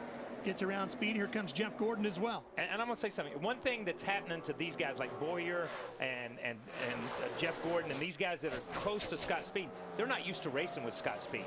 And Scott Speed's not used to racing with them either. So when you're in this position this early in the race, you want to give each other plenty of room. You see these guys, Scott's giving them plenty of room, but they're giving him plenty of room and being a little bit more tentative around him than what they would be if they were racing against somebody they're used to racing with. Not that they're uncomfortable with racing against, but that they're used to racing with. Kyle Busch inside of David Rudiman.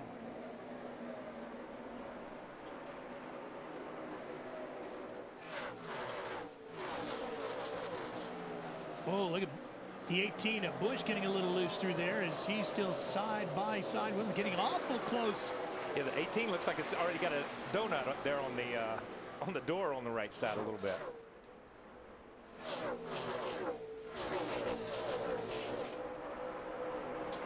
And you saw him go up on the 00 Rudiman. Did you see when he pulled up and kind of almost ran him up the racetrack? You almost want to do that to a guy so you get him off his line a little bit, getting into turn one. You're just looking for a tiny advantage to try to get your car up a side. And if you run a guy up high and you hold him up just 1 second longer before he can turn down in the corner, it breaks his rhythm and you can take the spot. Let's take a look at that contact. Now we're watching Kyle Busch in the 18 with Rudiman.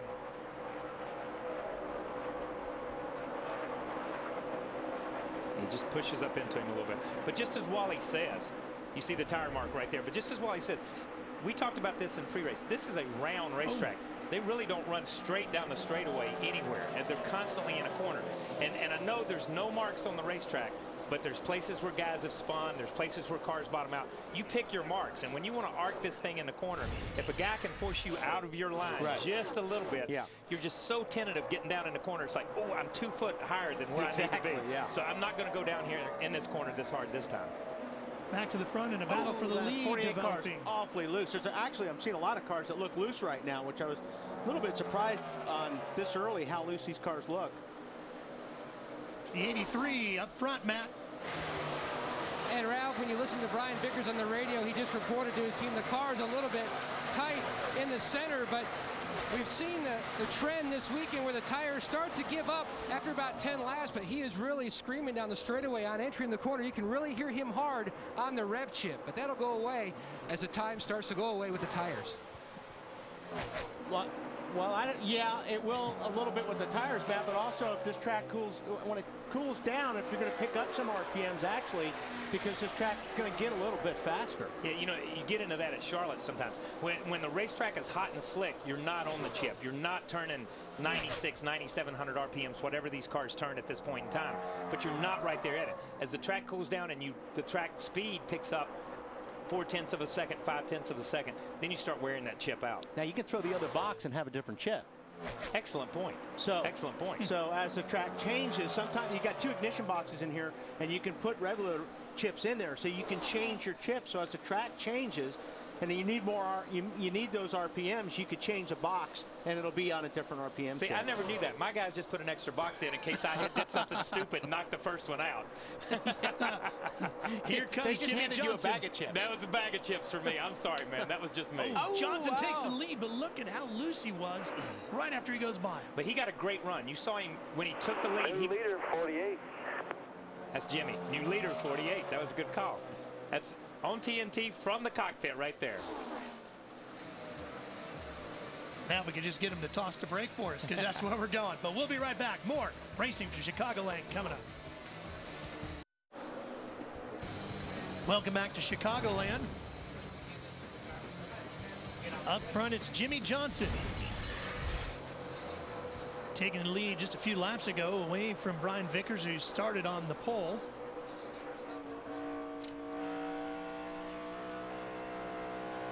On board, here's tonight's Aflac trivia question. What two drivers have the most wins with 14 on 1.5-mile tracks? What two drivers have the most?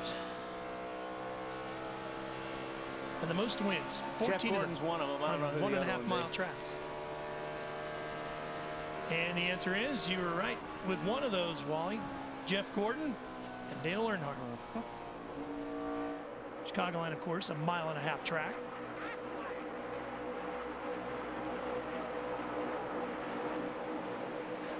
Mark Martin in the 5, getting around the 18. Mark giving a wave. Now look, just want everybody to look at the shield. It's a dark shield. Obviously, we're going into a race that's going to get dark here, but these guys have dark tear-offs. There's a clear shield underneath that tear-off. And right now, the sun is pretty brutal going down into turn 3. It's really, really tough to see going down in there. In fact, it gets to a point, Kyle, where you're driving in there and you go blind for a second or two. That's how bad the sun is. If you guys watch as we see some of this, and especially you see the front stretch right here as we're watching the 5 car, it's shaded. Okay, as they come down the front stretch and as they dump off into turn 1, now they're back in the sun. The sun's behind them. As they come back off of 2 over there and start down the backstretch, it's right about where the signs start down the backstretch is where the shade starts in the turn 3. But as the sun goes down, it eases its way down the backstretch. And you're right. You get to a place where, where's my mark? I can't see where my mark is. I don't know where I'm at on the racetrack. And it's only for a split second. But I'm going to tell you something. When you're racing with somebody, that's a long split second. Mark Martin takes over 7th position now as he gets inside of Bill Elliott. But how about Bill Elliott? I mean, qualifies good here. Yeah. These guys have been off for 2 or 3 weeks. The Wood brothers, they set out Daytona, they set out a couple of races, and this is their first race in probably 2 or 3 weeks that we've seen them. So obviously they came to race this week, man. Qualified 8th. Get 2 times.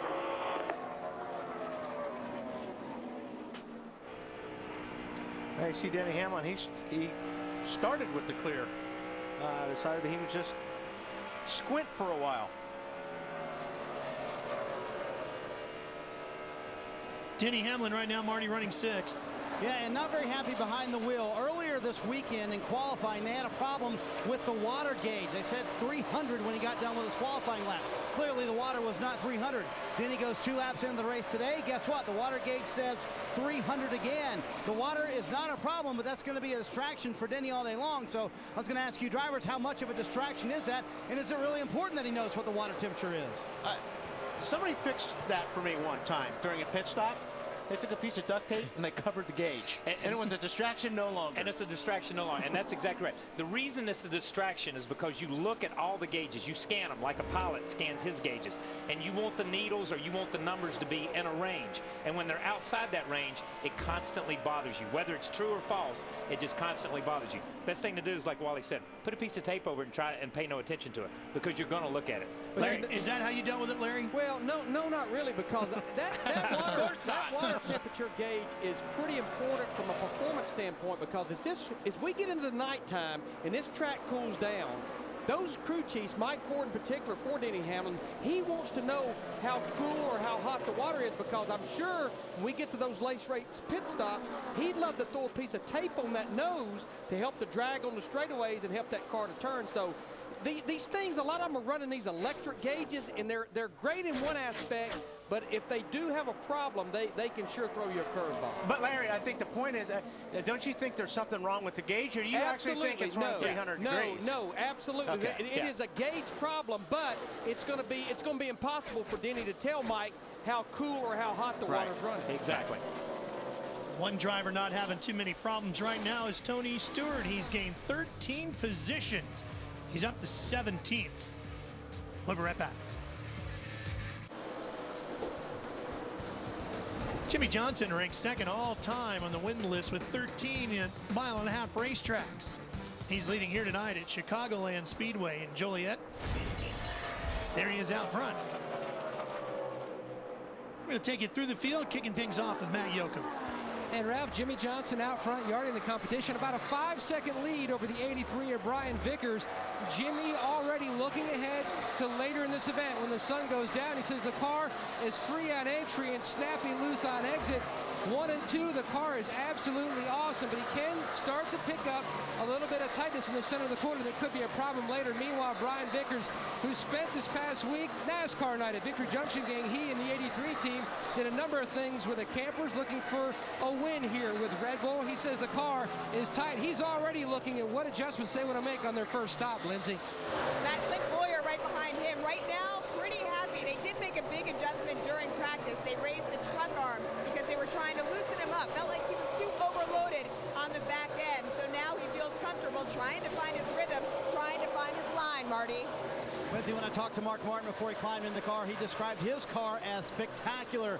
And he has already picked up 10 spots from 14th to 4th. By far the fastest car on the track right now is Mark Martin. And get a load of what he said on the radio. He said, I'm going to take it easy on this run on the right front. His car was a little too tight, so he wanted to take it easy. He's gained 10 spots, Matt.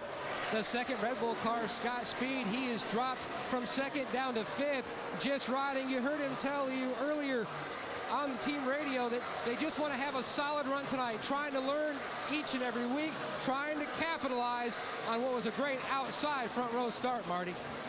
Steve Letarte just told Jeff Gordon on the radio, Matt, they're about 20 laps from the stop. Around lap 51 is when they will stop for Jeff Gordon. Car getting progressively tighter for Gordon out there in that black and silver car this weekend. A little bit too tight on this run. Behind him, Denny Hamlin. He called the guys and said the chassis a little bit too tight right now for Denny. He said we've never really qualified that well. So to start 4th today, you know the car is pretty good. They expect to be good in this portion of the run. The longer they go, the better this 11 car tends to get. Dale Earnhardt Jr. having a terrific run. Yesterday was horrible for Dale Earnhardt Jr., but he said the car is a little bit tight in 1 and 2, good in 3 and 4. He said right now the sun absolutely killing him. He's picked a spot on the wall. That's where he lifts every time, Lindsay. Marty, Bill Elliott right behind him has slipped 1 spot back to 9th. I talked to him this afternoon, and he said he accidentally showed up a bit early because he's staying at a hotel here in Chicago. He said he showed up around noon, got to hang out around the track, talk to some guys. Very thrilled with his car. However, he says it does get tighter now as the laps add up, Adam. And Lindsay, perhaps that's the reason why Kyle Busch has gone to the outside of Elliott. Busch tight at both ends of the racetrack in the early going. He did notice on the early run Jimmy Johnson gaining ground on other drivers, so that had him ask a question to his crew chief. Jeff, tell me how the 48 passes him. Where does he gain his ground? Like, how does he follow people? Right now, I'm at the mercy of the car that's in front of me. I can't gain anything. He's hooking the white line. He follows them in and sticks, and then when that 83 kind of comes up, you know, half a car length off the bottom, he's able to hook the white line. That's all. And Busch came on the radio just about 5 laps ago and said, watch that 5 car. He is hooking the bottom of the racetrack. Busch from 6th to 9th early, Larry McReynolds, and frustrated behind the wheel. Well, Adam, I talked in the pre-race show about I felt like it was going to be a night of comers and goers, and Ralph's already pointed out our points leader, Tony Stewart, started back in 32nd. He's moved to 16th, but another guy that has made some move is Kurt Busch in his 2 car, started back in the 22nd position. He has now moved up to the 14th position, and I know listening to them last night in practice, they were not happy with that car. Wholesale changes even this morning before going through inspection. Saw Boyer move to 2nd. Joe Nemechek, Dave Blaney, and David Gilliland are all in the garage area with 37 of the 267 laps completed here as TNT's coverage from Chicago is presented by Papa John's. We'll be back for more. We're back. The caution is out, the first one of the night. Debris on the racetrack. It was a spring rubber. Here they come, Lindsay. Ralph, Clint Boyer's crew chief Shane Wilson told me he learned a lot watching that nationwide race last night. Right now, Clint Boyer said that his car's a little bit tight, but also pretty loose. He's losing the nose a little bit. They're going to give him 4 fresh tires, no adjustments, Marty. Mark Martin's only words to his crew, wow, what a terrific run on the first run of the night for Mark. From 14th to 3rd, he said no changes on the stop and 4 tires, Matt. Issues on the right side of the 48 of Jimmy Johnson's team. Picking up, though, not missing a beat. Going to work on the left side. His car just a tick on the free side. Meanwhile, the 83 of Brian Vickers on the bottom of your screen, they were talking about a track bar and pulling a spring rubber, or pushing a spring rubber in, actually, trying to get his race car to free up. It was just too snug. Not only is Martin's car good, but apparently his crew's pretty strong, too, because they got him out first. Casey Mears is going to get the free pass in the 07. We'll be back for the restart. Aerial coverage provided by Goodyear, the official tire of NASCAR. New Fuel Max tires help you have a winning fuel strategy. Pit road action was pretty good. Mark Martin had a great stop. A couple other guys not so good, beginning with the 48 of Jimmy Johnson. Watch the jack man here, Wally. Yeah, they come in. He gets the jack underneath it. Then it falls off. By the time he gets back in and back up, he lost 6 spots. When I saw he came out and lost 6 spots, I thought, well, maybe they did a spring rubber change or something. Problems for the 21 too here, Kyle. This is one of those things, I guess, when you don't run every weekend, these are the kinds of problems you can have. Yeah, and sometimes, you know, this is, look where they're at. They're the last car in line. What happens on a lot of pit stops and a lot of people, they help each other. So there's somebody behind you. When your tire takes off, how many times do we see another team catch a guy's tire? There's nobody behind the 21 on pit road, so when his tire starts off, there's nobody there. There's no official, there's no team there to help him, so that's just a bad deal. So he goes to the tail end of the field, and he'll have company with Greg Biffle, who was too fast exiting pit lane, so Greg goes to the tail end of the field as well. Based on what I saw there right before that caution came out, a lot of these guys had to make a lot of adjustments to even be in the same ballpark as that 5 car, because Mark Martin was by fast the fastest car. He was going to run the leader down and lead this thing if it went green. So there's a lot of homework, a lot of changes that need to be done on some of these guys in order to run with Mark. And on the first stop, I'm going to give a tip of the hat to Scott Speed's pit crew. He was running 4th or 5th. He comes out running 5th or 6th. A lot of times you get a car that runs not used to running up there. At least they're up there. They kept them up there. Here's our Toyota driver update as we go back to green. Brian Vickers in 2nd. Hamlin and Busch also in the top 5.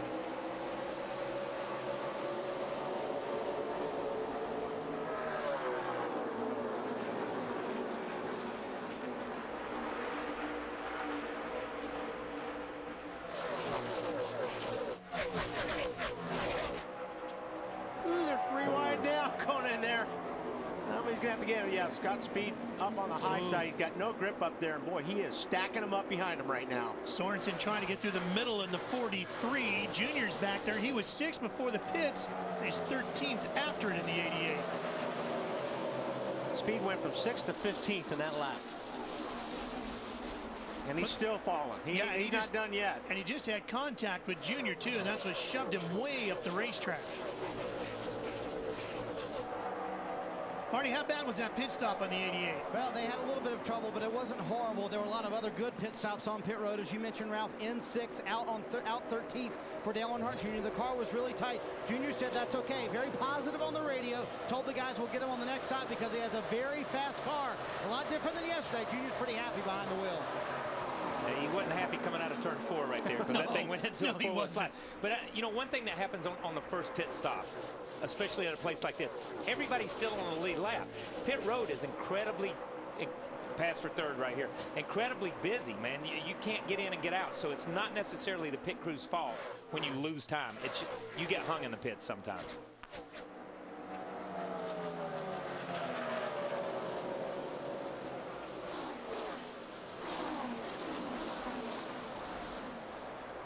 Boyer in the bottom of that 33, sitting in 4th, battling with Johnson and Gordon.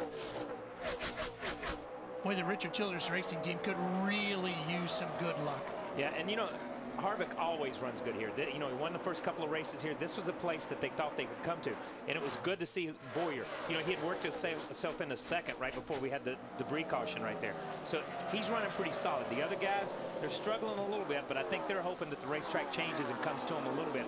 even though, as I said in the opener, this racetrack's not going to change drastically.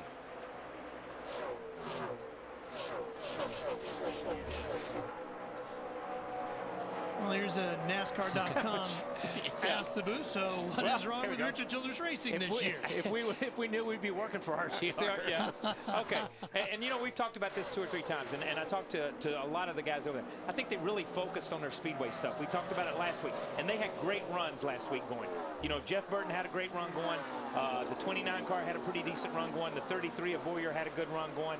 Casey got in trouble early, but they had really worked on their Speedway stuff, and I think they felt like they got behind on their 1.5 and 2-mile racetrack stuff. They've tried really hard to catch up. I know those guys are working 10-hour days, 15-hour days trying to get back on track, and it's good to see Boyer be able to run and take that team and be able to run a little bit better. And don't forget, it's not this year. That car was running awfully strong the first part of the season. And these guys he was sitting, what, second in points, third in points for a long time. So you can't look at the whole year. These guys were strong at the beginning of the year. But, you know, and Wally, you know this, when you get behind, you can't catch up during the season. You're just maintaining during the season. It is so hard. These guys work so hard during the wintertime to get you there. Might learn here. 15 car lengths. And that's Dylan, his spotter, talking to him. Might come to you. He's either talking about the track or talking about the guy in front of him. I don't know really what he's talking about. But, you know, it's so hard when you get behind and you're focused on one part of your game and you lose sight of the other part of your game. Sometimes the season starts and you can't get caught up. Clint said they used to put a lot of focus on this race because he would almost use this as a test session for the Kansas track, which is his home race, and he always wants to do so well there. So now it's time we need to just start focusing on Chicago as the race itself, not worry about Kansas. Yeah, because when you start and you're not running the way you want to run, you focus on every race. You don't throw away any races. You don't look at it and say, yeah, this is a test session. You know, so many times you hear people say, well, Jimmy Johnson's testing himself to get ready for the chase, or these guys are testing. These guys are running hard right now, you know what I mean? And especially these guys that are trying to catch the Johnson teams and the Gordon teams and teams like that. Hamlin, Kane, Kyle Busch, that's 6, 7, and 8 right there.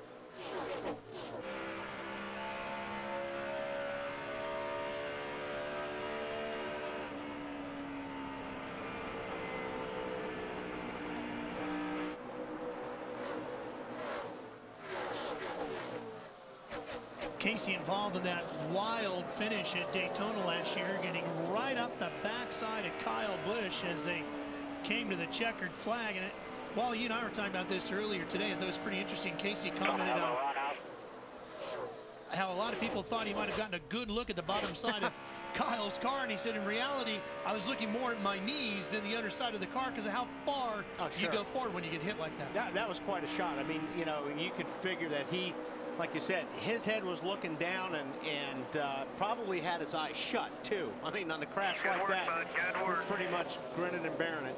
Casey now up to 6 as he works his way around Hamlin. Moving up into the points, too, and boy, that's so important as we draw closer and closer to the chase. And you go from 12th to 9th, a lot more comfort in there. Here's Kyle Busch. Well, at least he's going in the right direction, or trying to go in the right direction. It looks like these guys made some adjustment on this car that has helped him quite a bit.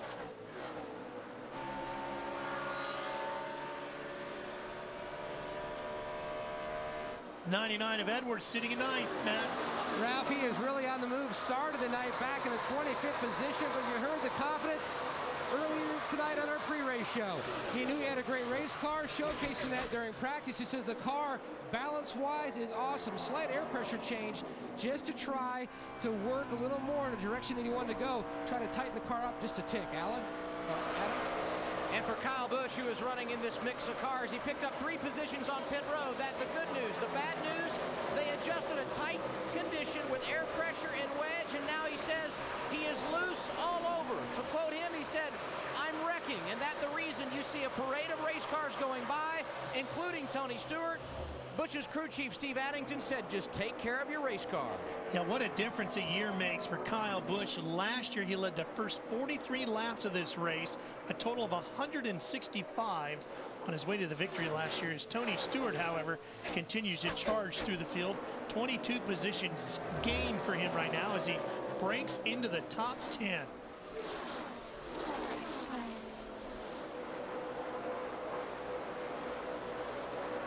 Mark Martin still at the point of the field. He's the one racking up all the laps led here tonight. Jimmy Johnson, Brian Vickers, Boyer, and Gordon giving chase.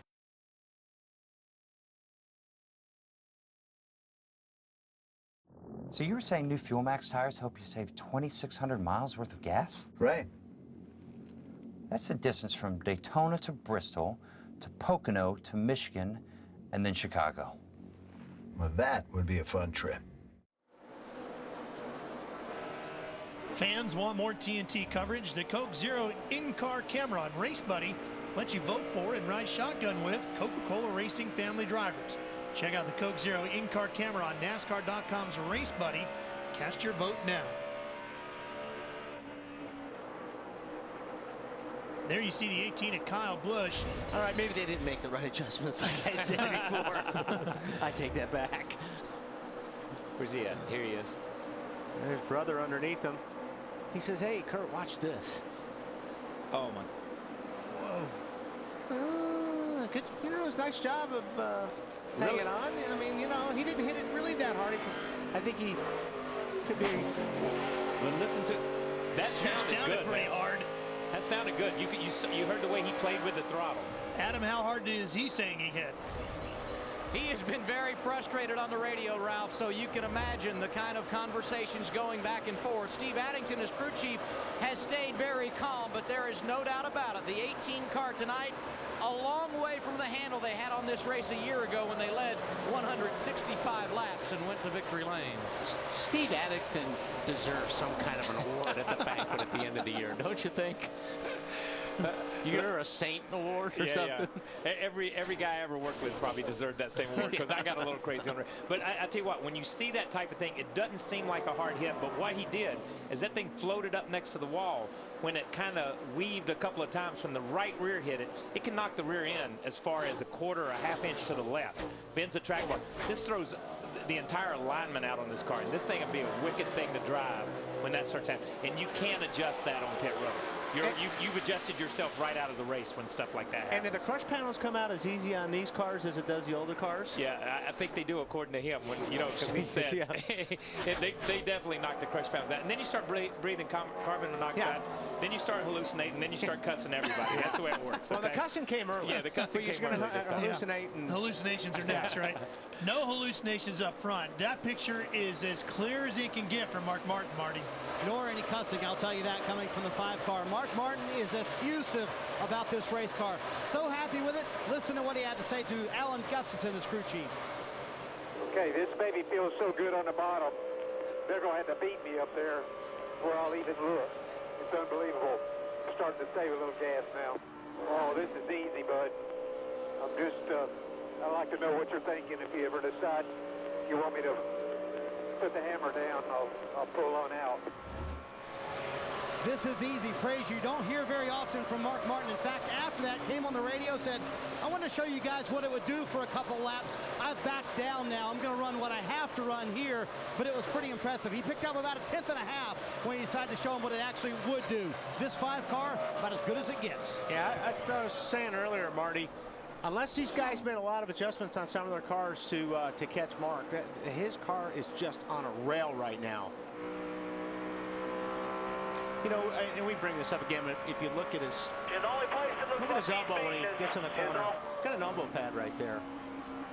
The way you drive these cars, a lot of guys, I used to do the same thing. You actually use your elbow on the steering wheel, and when you're in the corner, your elbow leans into the steering wheel when you're in the corner. And it also gives you leverage when you're turning the car. So it's not so much, you're using your shoulder and your whole body when you turn the car. That's why he's got that elbow pad on there, because it's going to be rubbing on that steering wheel all night long.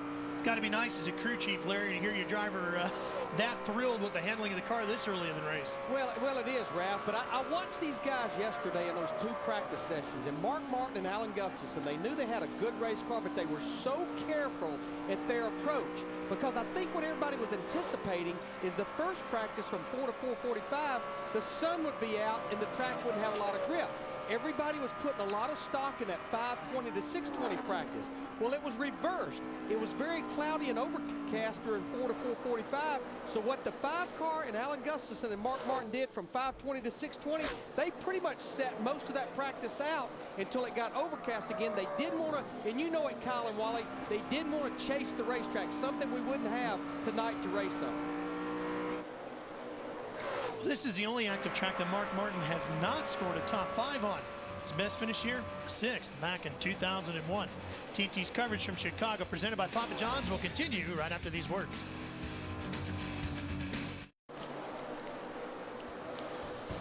And you see Mark Martin in the 5, getting inside of Michael Waltrip.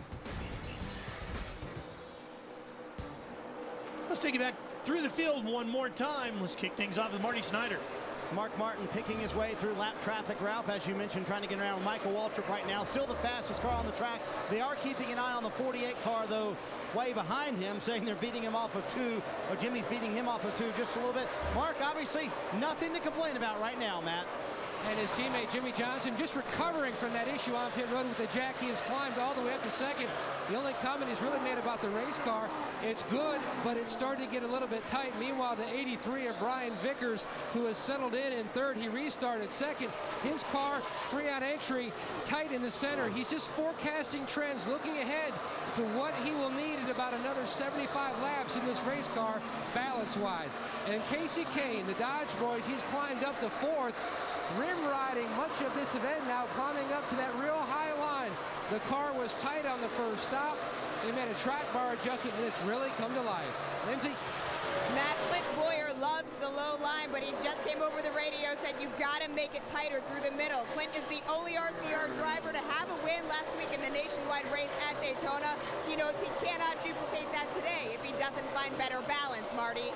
At the beginning of this run, Jeff Gordon said he could run hard for about 2 laps, and the car just goes away on the last stop. A host of changes, pulling a spring rubber from the left rear spring, and also going up on the track bar, all in an effort to make that car a little bit looser. It has gotten better, but not keeping up with his teammate Mark Martin. Denny Hamlin behind him said his car is a little bit tight. Mike Ford just radioed him about 20 laps from a stop for Denny Hamlin, who went to Daytona last week. He'd never finished in the top 10. He finished 3rd there. He's never finished in the top 10 here at Chicagoland, hoping to change that tonight too, Matt. Carl Edwards, Marty, started the night 5th in the championship standings. The highest, though, without a series victory in 2009. Trying to change that, looking ahead, bonus points, big bonus points for later in the season when the chase begins. The car, a tick on the tight side. Back on lap 53, Adam, he climbed into the top 10. Currently, he's 8th. Guy on the move, Matt. He started 32nd. He has worked his way up to 9th in the running order. He said it's still a little tight in the center, not terrible, good in and off. They told Tony the track has cooled off about 5 degrees in the last 20 laps and asked him if it has had an impact on the grip. Tony said it has not, Matt. And Kurt Busch reporting to Pat Trice, he just climbed into the top 10. He said the car was dynamite on the first few laps after that first pit stop, but now it's absolutely dead sideways. They made an air pressure change trying to fix the snug in the center of the corner, but now the car has gone completely opposite, Lindsay. It's loose. Well, Matt, David Ruderman not too happy about his car as he just fell back 1 spot. He told me today his car was dancing on both sides of decent. The team had an issue with the splitter brace on the final practice, so they only got 1 good lap in. Right now, he wants to turn better in the center. Ralph? You know, Lindsay, Marcus Ambrose is up to 16th in the 47. He happens to be tonight's UPS Maximum driver. He's finished in the top 10 in 3 of the last 5 races. This race season, look for David Reagan to take on the delivery drivers of UPS in Maximum Driver. There goes the 82 down a lap. Remember, he started on the front row. And Mark Martin blasts right by him as he continues to lead here tonight. We'll be right back with more coverage from Chicagoland. Fans Off Track with Tony Stewart, presented by Armor All, is an exclusive video series that puts you behind the scenes with racing superstar Tony Stewart. To watch now, go to NASCAR.com/Armor All. So we're on board with Tony right now. Look at the eyes. Yep, looking way around the corner. 99 and 11 battling here, Hamlin and Edwards. For 7th spot. Jeff Gordon sitting right there ahead of him at 6th. How about the 99, Matt? He just told Bob Osborne, Wally, about 3 laps ago, the track has really started to change, so much so he wants to back off a little bit on the air pressure change that they were going to make on their next stop, which should take place in about another 10 laps or so. He said the track has changed so much, I want to go about half because the car still needs to be freed up just a tick. Carl Edwards had won 5 of the 10 mile-and-a-half races last season. In fact, he got 3 of those in the chase. Now this year, 18 races, I should say, since his last win at Homestead a year ago. Yeah, but I mean, these guys they've run good enough to win races. He's going to win races this year. I mean, these guys keep putting themselves into contention. They just have not had some very good luck. Yeah, he's gotten, you know, we were talking to him down on the rig earlier. They feel like over the last 6 or 7 races, they're just ticking away at it, They're just a little bit less than what they need to be. But they feel like once they break through, I think he feels like he's going to have that type of season that he had last year. Carl's never won here as he gets around Gordon. That'll move him up to 6th. I don't think a Ford has ever won at this racetrack. No. Which is amazing. No. This guy's had his hands full all day today. Smacking the wall here. Battling with Montoya and doing everything he can in a 4-wheel drift to keep it going straight. Whoa!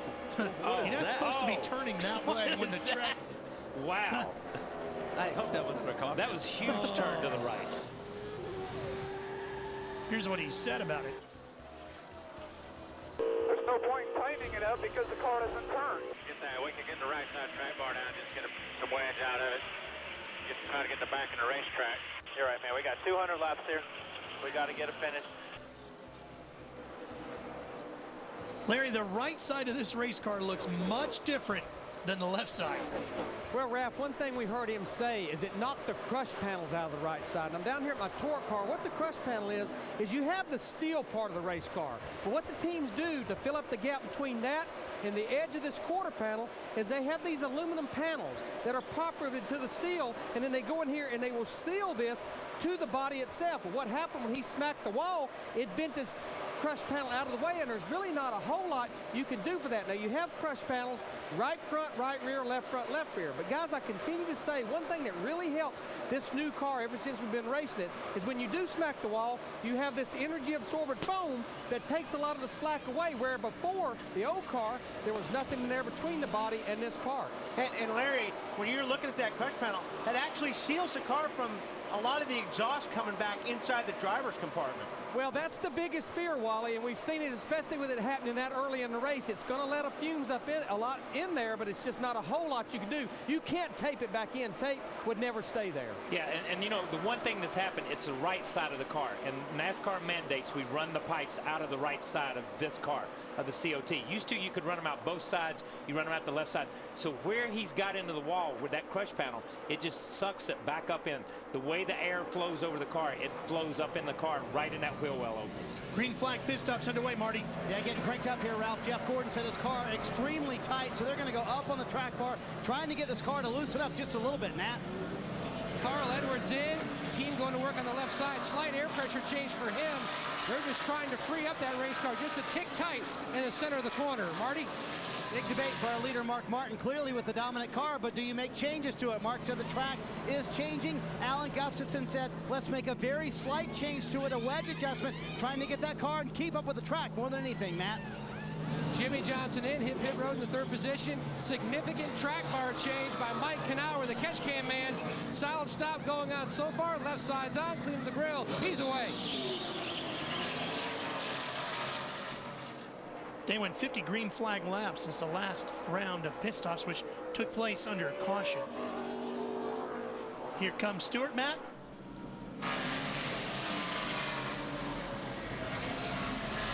Adam, the point leader is in. Ralph, Tony Stewart say I need to turn a little bit better in the center. A slight adjustment for tires and fuel. He was able to stay out a good bit of time. That means good fuel mileage for that bunch. Lap 95 is when he gets his green flag service.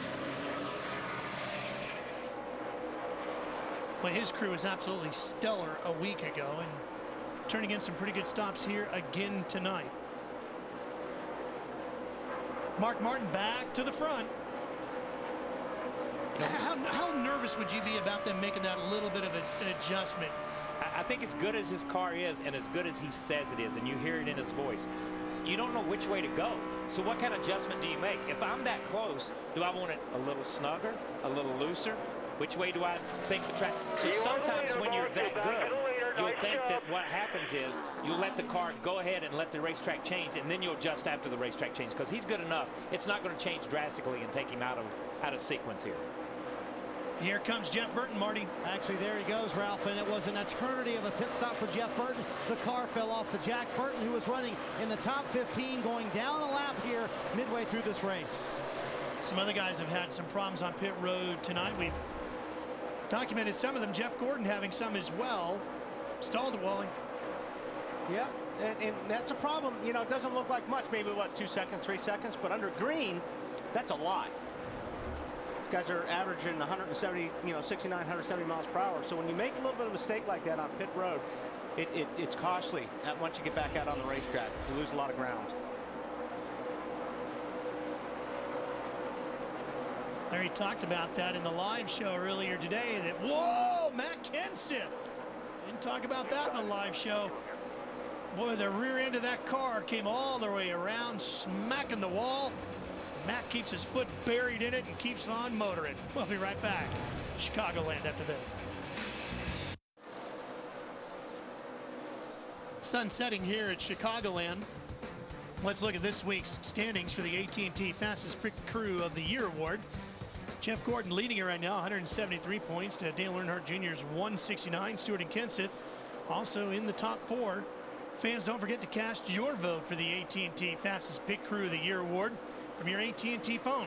Text in the car number for the pit crew you think is the fastest and most valuable in each race to 2258. The AT&T Fastest Pit Crew of the Year award delivered by AT&T, the nation's fastest 3G network. Well, pit road is really becoming a story here tonight, and not for a lot of good reasons. A lot of guys having some issues. Watch this. As you see there, you see Reed Sorensen. Watch what happened to Reed on this last round of pit stops. He's got Marcus Ambrose coming up quick on the outside here. Okay, watch where there's the cone. 47 beat him to the cone, and then the 43 went back past him. That's a penalty. Can't pass somebody like that on the on pit lane. Now here's what it looked like. Here goes Ambrose. On board with Reed. Here he is right to his right. Can I watch the 43 speed up? And you can't do that. Yeah. Yeah. Wasn't much, but that's all it took. That's all it takes. But you saw how good. Now, but the difference is the 47 is making time getting on pit road. He's actually making time. That was a great pit stop by the 47. This Casey Kane. You see the 9 car here. He leaves his pits, and as he gets here, we've been reported that that his spotter's saying, "Watch your speed." He slowed down. He got almost 25 car lengths behind the Johnson car. The 48 car ran him down and has passed him since that pit stop and has taken over second. This car's moving right now, I'm telling you, because he lost a lot of time leaving pit road. Greg Biffle had a problem too fast on pit road earlier. Now he picked up a penalty for non-compliant fueling. That could be a wide variety of things. This time they got him, the catch can man dropped the can. Yeah, dropped the can. And, you know, Larry McReynolds said in our pre-race show, you know, Larry was talking about pit road, doing everything you have to do on pit road, especially under green. There's so many green. And we've talked about 4 or 5 cars here since the race has started, either under caution, entering too fast, passing, uncompliance on pit road rules and stuff like that, that are really in some way, shape, or form taking these guys almost out of a race or putting them at a disadvantage. Everything has to go right for you at a racetrack like this where you run so many green flag laps.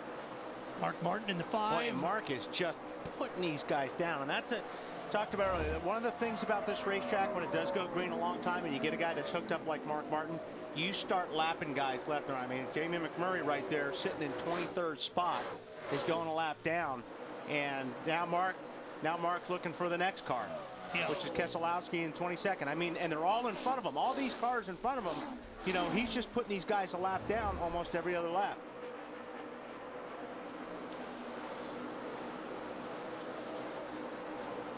Well, he just squeezed Jamie right up to the wall.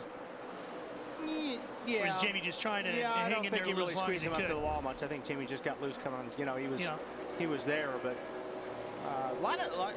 You watch the left front tires going through the corners, and you can tell if a guy's loose, because when you see that wheel turn to the right, he's saving it. And I'm watching the left front wheels on these guys, and boy, I'll tell you, there's a lot of wheels turning right halfway through the corner. Marty, I'll tell you, Mark Martin's not only passing guys on the track, he's passing them in the points, too. He's gained 3 spots in the points. He's up to 10th now. Well, that's exactly the point that Mark was making on the radio. He told Alan Gustafson, his crew chief, I'll slow down if you want me to, but what I really want to do, pass some of these cars that are in front of me. One of those, Juan Pablo Montoya, and he's battling him for a chase spot. Mark keeping it out front, passing as many cars as he can right now. Yeah, he's 10th in the points. Kyle Busch is now 9th, and the way Kyle's 9 is going, he might get by him too. Kyle's all the way back to 24th. And of course, Mark just leading as many laps as he can possibly rack up here. 70 already in the books for Mark Martin at the point. TT's coverage from Chicago, presented by Papa John's, will continue. Moments that change the game, brought to you by Viagra. Kevin Harvick wins the inaugural race at Chicagoland Speedway in 2001. He followed that up by winning here again the very next year after starting 32nd. Harvick has 5 total top 5 finishes at Chicagoland Speedway. Get this and more with NASCAR.com's Race View. Now for half the price, check it out at NASCAR.com/RaceView. And there's Mark Martin getting inside of Joey Logano, the New Hampshire winner. Been very careful. He caught this group, and just being a little careful right now, picking through this traffic. But you know, when you're as fast as Mark is, you can be careful picking your way through traffic. He doesn't have to run the guy down and make a move on the guy instantly. He can evaluate where the guy's running on the racetrack, watch what the guy's doing as he approaches him, and say, okay, where do I need to be? I like being on the bottom, so I'm going to let this guy slip or make a move. I'm not going to try to pass him on the outside. Well, actually, when he came up on this group to begin with, they were all over the racetrack in front of him, and I think he just backed out. Like you said, he's got time. He let it settle down. He let it get single file, and then run his line. And Logano, another guy that looks like he's got his hands full with a loose race car. Well, I mean, just about everybody's got their hands full, except for Mark, who's got a 4-second lead over Casey Kane. Yeah, I mean, you know, Casey Kane's running good lap times. Jimmy Johnson's running good lap times. There's about 6 cars right now that are very, very close on lap times. They're just spread out on track position right now due to pit stops and, you know, working the traffic.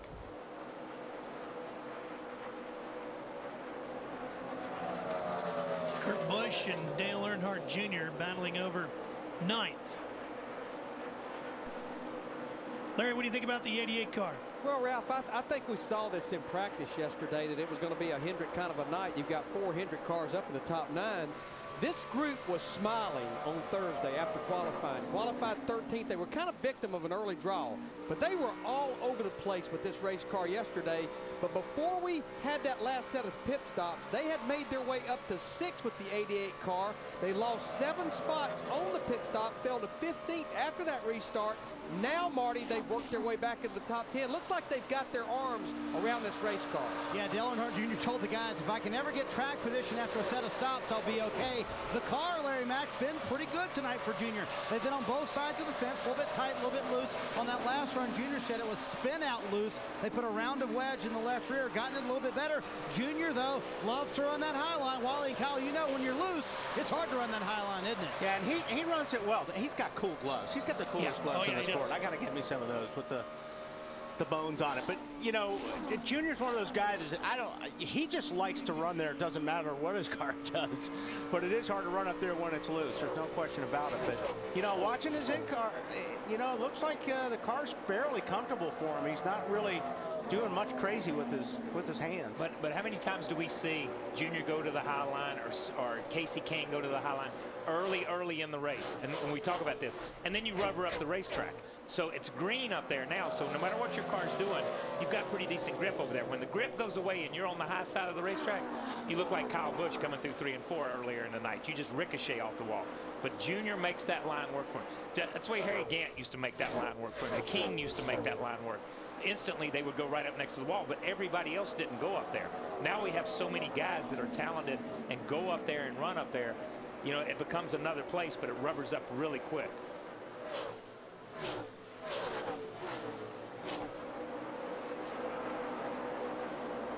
But look at the closing speed of Mark. On board. Now, if you remember at the start of the race, he had that dark shield on. Yep. It was a tear-off. So once that sun went down over there behind 3 and 4, he just tore that thing off, and now he's got the clear shield. I'm with him right here. We didn't used to have that stuff 100 years ago, 150 years ago when we were driving. Yeah, but remember when we'd start the race and the tape would be all the way down to the cowling. Halfway through the windshield. You know what I mean? All the way. And then they expected you to reach up there and pull the tape off from the inside because NASCAR wouldn't let you tape it on the outside. Well, how am I going to do that? Well, just loosen the belts Loosen up the belts. and then just reach up and pull the tape up. Oh, okay. No problem. Gotcha. I'm strapped in. I'm blind because I can't see. And you want me to reach up there and find something and turn into the corner and pass somebody. At 180 miles per no hour. problem. I can do it. Brad Keselowski's in that 25, and you heard Mark asking for a little help, trying to get some room to get around him. Looks like he's going to complete it there. Wow, what a sunset here at Chicagoland. We'll be right back for more. Stay with us.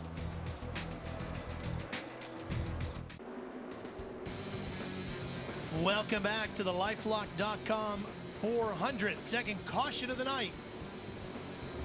Debris on the racetrack. That's the same cause of our first caution tonight. Mark Martin continues to lead. He's been at the point for 89 laps tonight. Jimmy Johnson led 31. Nobody else has been able to touch Martin. Big break for the 42. He's a lucky dog, and you know he's kind of flirting right there in that 12th spot in points right now. And the way Mark was putting these guys down, it was going to be a long night for a lot of guys. It's already been a long night for a lot of guys. You know, I mean, we've seen guys that are loose, guys that have been in the wall, guys that have had trouble on pit road. That's a long night, and we're only 130 laps into the race. Well, pit road has been a bit of an issue for quite a few guys tonight. Some guys have really struggled down there. Nice thing about pit road right now, it's only going to be half full. Yeah. Which makes it a lot nicer for a lot of these guys on their pit stops right now. Yeah, the first car one lap down is Montoya in 19th. Look how much Here they come, Lindsay. Yeah, and Clint Boyer basically said, guys, please undo what you just did. So that's going to be what they're doing here in the 33 camp. They will give Clint Boyer a track bar adjustment this time around. They're going to give him 4 tires. He said he's a little bit loose, especially as conditions are getting cooler, Marty Snyder. Mark Martin had just put the man in the down lap that he wanted to put down the lap. Juan Pablo Montoya, about 2 seconds after the caution came out, he came on the radio, said no changes at all, Matt. The track has really taken a drastic change to the free side. The 9 of Casey Kane, air pressure change, and also talking about a track bar change as well. Half a turn of what they did before. Meanwhile, the 48 of Jimmy Johnson's car free rolling. They did a track bar and air pressure change on the 48. And I think Mark could have had a 20-second pit stop, but he still would have come out of the lead because he had such a lead going in. Exactly. Well, they made a small change on the previous pit stop. He wanted no changes on this one. Sounds like they got that guess right that Kyle was talking about.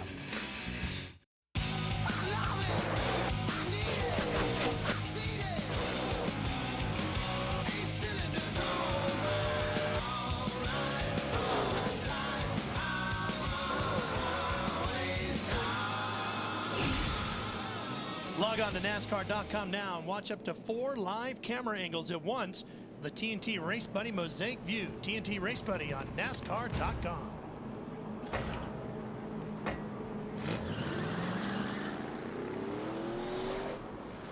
A good look at it. Getting ready for another restart. Mark Martin has been our race leader, and Juan Pablo Montoya got the free pass. Looks like we're going to have 3 wave around cards. Reed Sorensen, Jeff Burton, Greg Biffle.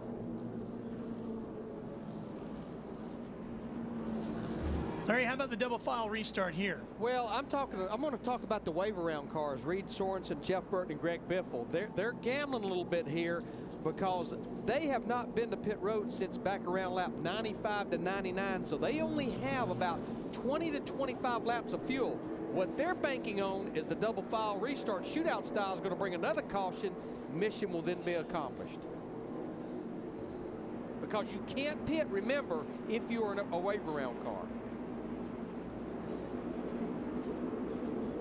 Well, I mean, you know, that's what they got to. They don't really have much of a choice. I mean, Larry's right. You're going to go out there and hopefully something's going to happen behind you. I mean, that's basically what you're banking on. You're hoping one of your buddies wrecks, and brings out the caution. But you know what they are, and that crazy saying in racing, cautions breed caution. Yeah. This is when it's going to happen, if it does happen. Well, and the way a lot of these guys have been handling, you're not really reaching too far out on the limb to think that maybe somebody's going to smack the wall.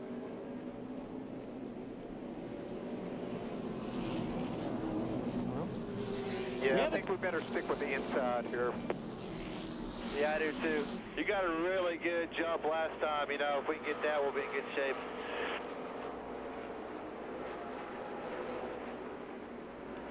I don't really think it matters where he goes, Wally, the way he's been running, but I mean, he's so good on the bottom. Yeah, I mean, just force everybody to work even twice as hard to get around you. Exactly. Yeah, if somebody's going to pass him on the high side, they're going to have to be awfully good. Yeah. So we take a look at the top 12 in points. Mark is now 11th. Kyle Busch holds down 10th. Greg Biffle is in 9th. Kenseth is in 12th. And Montoya is one spot out, and he's only 2 points behind in 13th.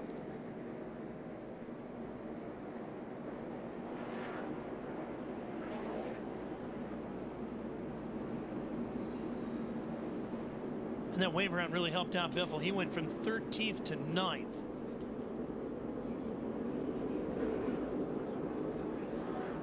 Here we go. Pace car is off.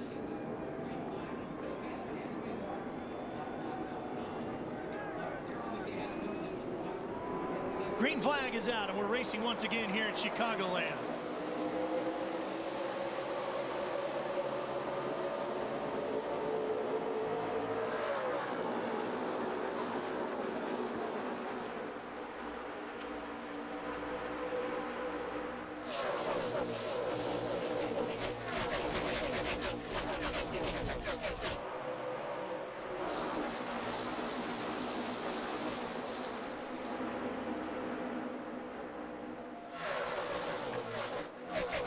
Mark just picked right back up where he left off, I think. He sure did, and we are fully into the night now. And how about Tony Stewart, who's gained 29 positions, sitting in 3rd? Yeah, I don't think that's really a huge surprise, only because he had a good car when he got here. I don't think they had a qualifying run that they wanted, but it doesn't take guys like Tony to get back to the front when you've got good race cars underneath you. Whoa! Edwards and Gordon. Oh, I can't believe he kept that thing off the wall. That's a great job by two great drivers right there. Kidding. That's incredible. Boy, that 99 was going to the wall. Yeah. And he was driving it. And Gordon too, because Gordon got hit there. They were both inside the top 10 when that happened. They went it down the corner, and they were just basically leaning on each other already when they got in there. It looked like Edward just slid up the track just a little bit right there. And he's basically just saving it, and Jeff was there, but that was good driving by both those guys. Wow. This will be fun to watch.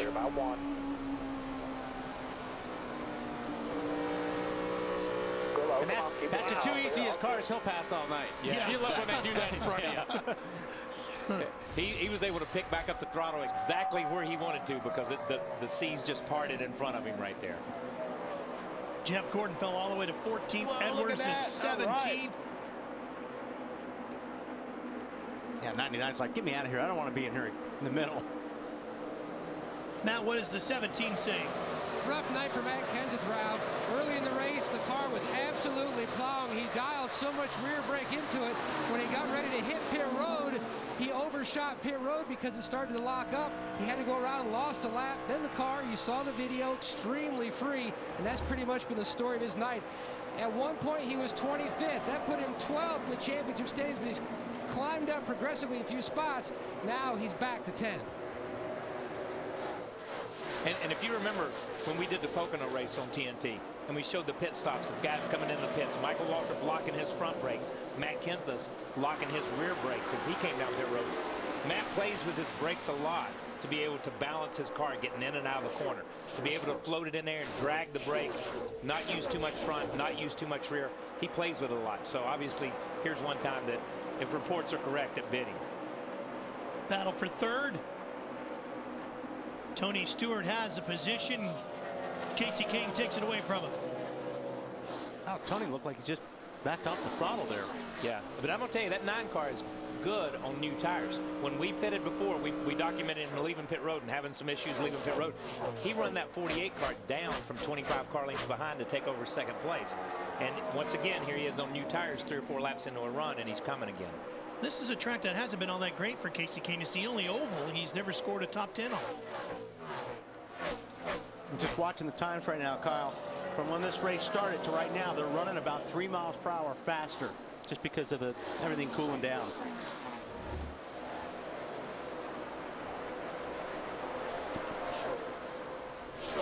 NASCAR Sprint Cup Racing presented by Papa John's live on TNT will continue right after these words from Chicagoland.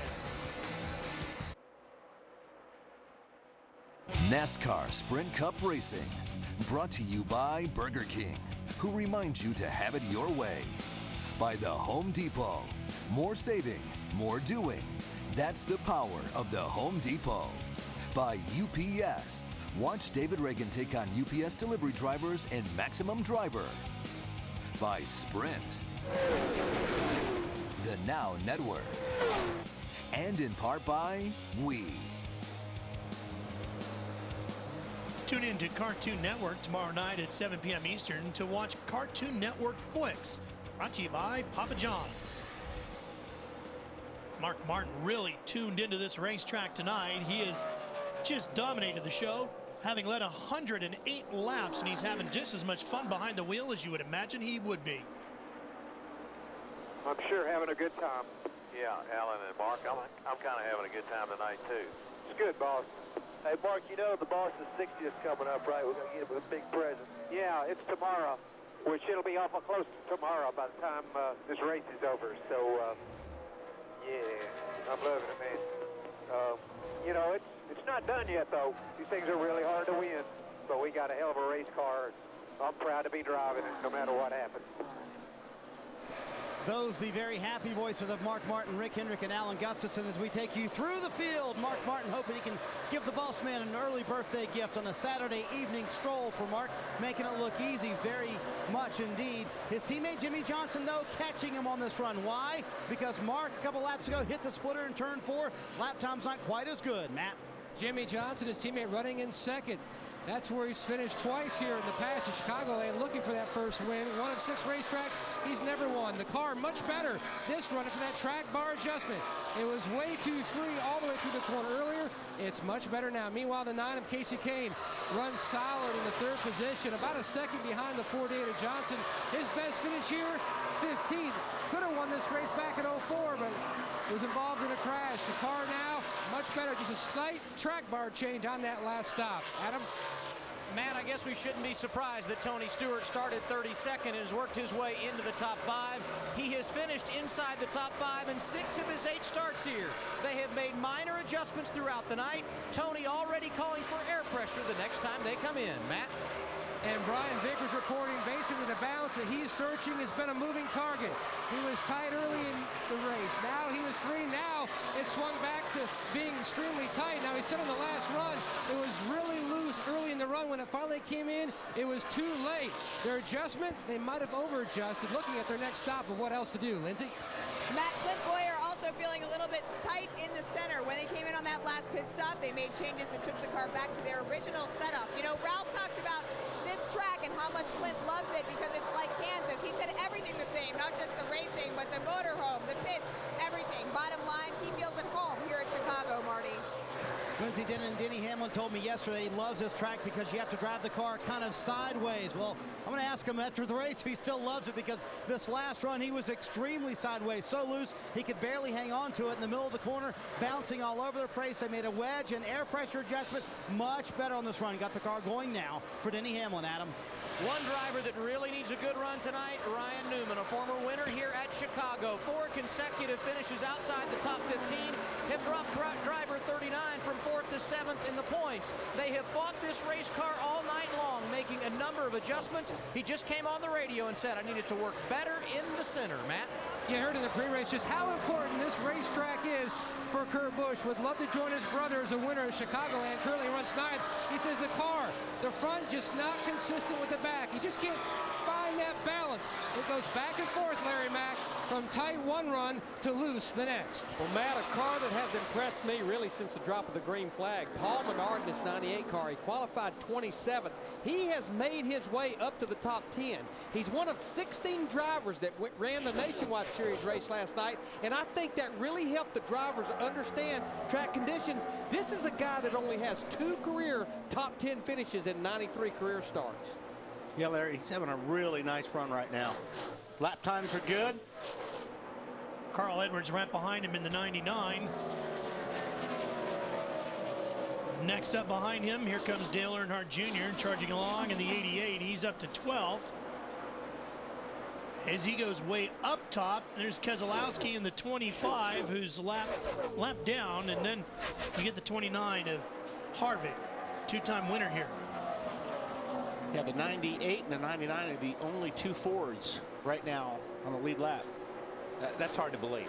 Yeah, like it's hard to believe the Ford hasn't won here. Yeah, it's hard to believe because you would think this style of racetrack would match up with. And Kenseth has run so good here. You know, he's been leading on the last lap, the last couple of races here, only to be passed on the last lap. But it's hard to believe a Ford hadn't run. But it's hard to believe that with the quality of Fords we have in the field, that these guys have just missed it tonight. Jeff Gordon in the 24 runs in 14th, with Martin Truex Jr. rounding out the top 15. Biffle, Sorensen, and Burton were the wave-around cars. We were wondering how long they were going to have to go before they pitted. They have all pitted now. We'll be right back. Chicagoland, right after this. Welcome back to Chicagoland. What a pretty sight. Just outside of the Windy City here in Joliet. Spectacular. That really is a pretty shot. It's been a pretty night for Mark Martin up at the front of the field. He's led 122 laps tonight. Here is tonight's field summary brought to you by Burger King. Only 5 leaders, and well, that 5 a popular number right up there. Look at that, 5 leaders, 5 lead changes, 5 cars out. We had talked about Nemechek, Gilliland, and Blaney out early on. Mike Skinner and Mike Bliss have joined that list. Only 2 cautions tonight.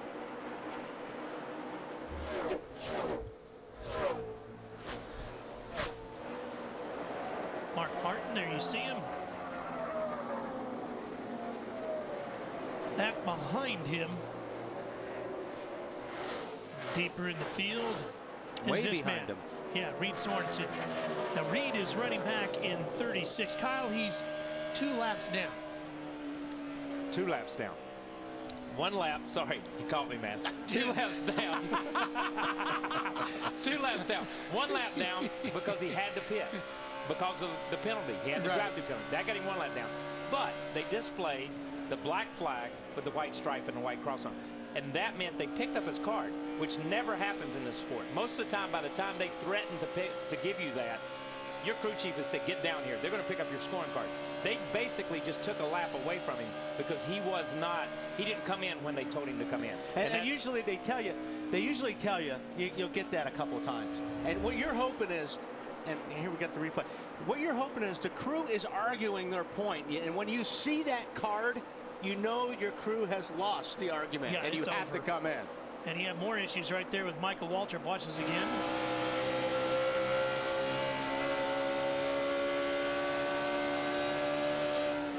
No contact there.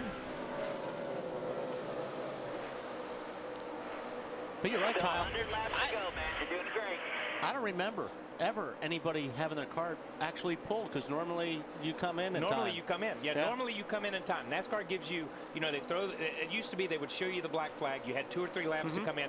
Then they said, okay, if you don't come in those 2 or 3 laps, we're going to do this. So they allowed you to argue for 2 or 3 laps, and then you went the other way. I don't remember the last time I remember him picking up somebody's scorecard.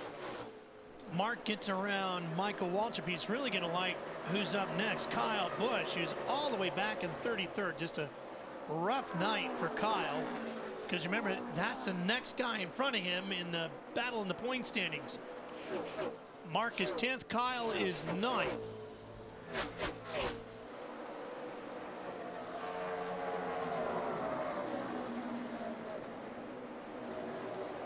You just can't get rid of Waltrip that easy, though. Well, I mean, Mark, he's being really careful right now. I mean, he's got a great race car, and he's just not forcing the issue. His car is so much better than these other guys. If he's going to run side by side for a couple of corners, he's eventually going to get by you. He's just running a really smart race right now. Sam Hornish just in front of me. You can see he's dealing with an ill-handling Now, car. he may want to get by that car a little bit quicker just because he's all over the racetrack. Not sure where he's going to go. Speaking of all over the racetrack, I know you. Wow, look at that. Here comes a possibility of a caution. Yeah, that was one of Mark's more tense moments right there as he quickly gets around those two. Yeah, it was like, I'm tired of messing with you guys. I got to get gone. I know you two guys are into motorcycles like I am. Sam Hornish telling me earlier this weekend just bought an Excelsior Henderson board track racer. Very cool. That's bad to the bone. Very cool. Stay with us. We're coming back, Chicago. Yeah, thanks. Fans want more TNT coverage. The Coke Zero in-car camera on Race Buddy lets you vote for and ride shotgun with Coca-Cola Racing family drivers. Check out the Coke Zero in-car camera on NASCAR.com's Race Buddy. Cast your vote now. Riding with Kevin Harvick. Two-time winner here. Look at Dale Earnhardt Jr. way up along the wall.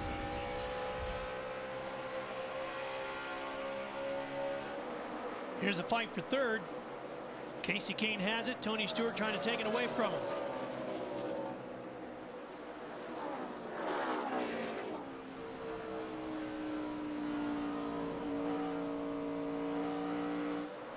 Wow, Stewart really rolled through the center and through the exit of the corner much better than Casey Kane that particular lap anyway. It looked like they got in pretty even getting into the corner. They kind of stayed side by side, but boy, when it went from the middle out, Tony just took off. And if you go back to New Hampshire where Tony run really, really good, to Pocono where he run really good, he rolled, man. He just, they found something with their chassis and found something with their car stuff that he's really got this thing working in the center of the corner. And that's all you hear these drivers talk about, rolling through the center. He's had an interesting night, Adam. He started all the way deep in the field in 32nd. He's even led a little bit tonight. And that makes the 7th time in 9 races, Ralph, that he has led here at Chicagoland Speedway. He's been very impressive. They've made minor adjustments throughout the night. They had a very good baseline, which has been huge to get him to where he is. And Darian Grubb just came on the radio and said, we are going to pit in about 8 laps. That was a lap ago. So look for the 14 on pit road under green somewhere around lap 186.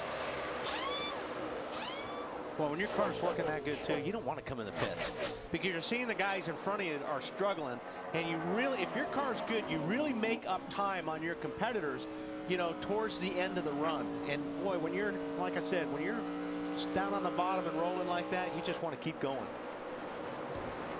Well, we're going to be right back for green flag pit stops. We don't want to miss those. Stay with us.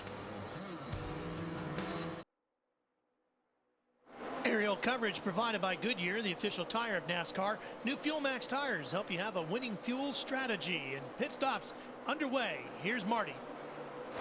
Ralph, green flag pit stops beginning. Denny Hamlin won the first hit pit road here. He said his car was just a little bit too loose, but they made it much better on that run. Down a quarter round on the track bar. Last run, Martin Truex Jr. coming down pit road right now, very fast, but then caught the wall just a little bit. Car is loose for Truex. They're going to make an air pressure adjustment, trying to tighten up that one car, who's had a pretty good car all night long. They told him midway through the race, his brother Ryan won his 5th Camping World E-Series race of the year earlier tonight at Thompson Speedway. Quick pit stop for the one bunch. Adam? Kevin Harvick in the 29 coming to pit road. He won the first 2 races ever held here at Chicagoland Speedway. They will make an adjustment for tires and fuel at lap 186, Marty.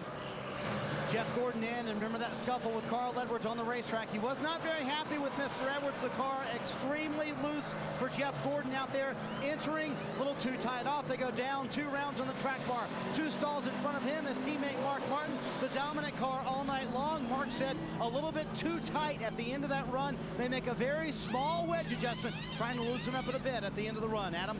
Tony Stewart will make his stop at lap 187. 4 tires, fuel, and a slight air pressure adjustment. He said it gets better as the run continues, Matt, and contact with a 44 looked like as Tony Stewart gets away. And the 48 of Jimmy Johnson. Chad Knaus thinks at the end of the run they're just losing too much time. They needed to take a big swing at it. Made a significant chassis adjustment. Meanwhile, the 2 of Kurt Busch, his car big adjustment as well. His car just way too tight and getting tighter and tighter as the run progressed. The 9 of Casey Kane making his way into his pit box. Look for a chassis adjustment. They're also going to go for an air pressure adjustment as well. He's starting to lose the handle at the end of that run. Big Tank Probus, former college football player in Louisville, makes the chassis adjustment on the 9 to Adam. Menard having his best run of the season. You see his service is complete. He's pulling away. He got 4 tires, fuel, 188 the lap number, a slight air pressure adjustment to help what has been a tight handling race car. And Kyle Busch, who has battled it all night long, will make his stop under green at lap 188. They will make changes, 4 tires and fuel as well. And look at the right side of this race car. That tells you exactly what kind of night it's been for driver Busch. I think leaving pits tell you what kind of night it's been for Kyle Busch, because you heard him, man. He was just hammering that thing. How about Tony Stewart? That was incredible. You you know what? And Larry can probably speak to this better than I can. But sometimes when you're pitting like that, you'll communicate with the guy next to you and say, okay, I'm going to pit on lap, 180. You pit on lap 181. So it gives you a chance to come down pit road, clear the place, or clear your pit stall so the next guy can come in. Especially as we saw Tony there with A.J. Allmendinger. A.J. was a lap down. Okay, so it's a little bit of a courtesy, and a lot of times crew chiefs talk like that. Do they still do that, Larry? I mean, you have to, Kyle, especially on the green flag stops. And I know both those cars, Allmendinger just went a lap down. But, yeah, even if you have to pit a lap early, you're better to do that than take a chance, because you and I both know once you hurt one of those front fenders, your night is done. That was about as close as you could get without hurting one. That is as close. But, it's funny how you're out there on the racetrack competing with each other. You want to beat everybody you can. But they work together on pit road to make it as good for you and as good for me, so we don't take ourselves out on pit road. And I think that's the point of that. 7 car, Robbie Gordon, too fast exiting. He's going to get a pass-through penalty. Robbie running in 37th. Mark Martin has easily clinched the most laps led tonight. 147 top slot so far.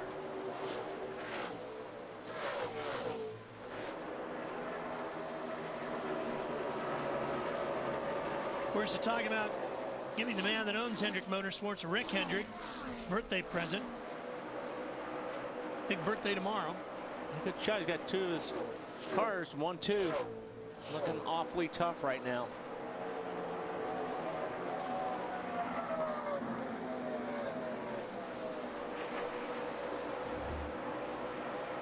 Only 5 cars behind the wall right now. Skinner, Bliss, Nemechek, Gilliland, and Blaney.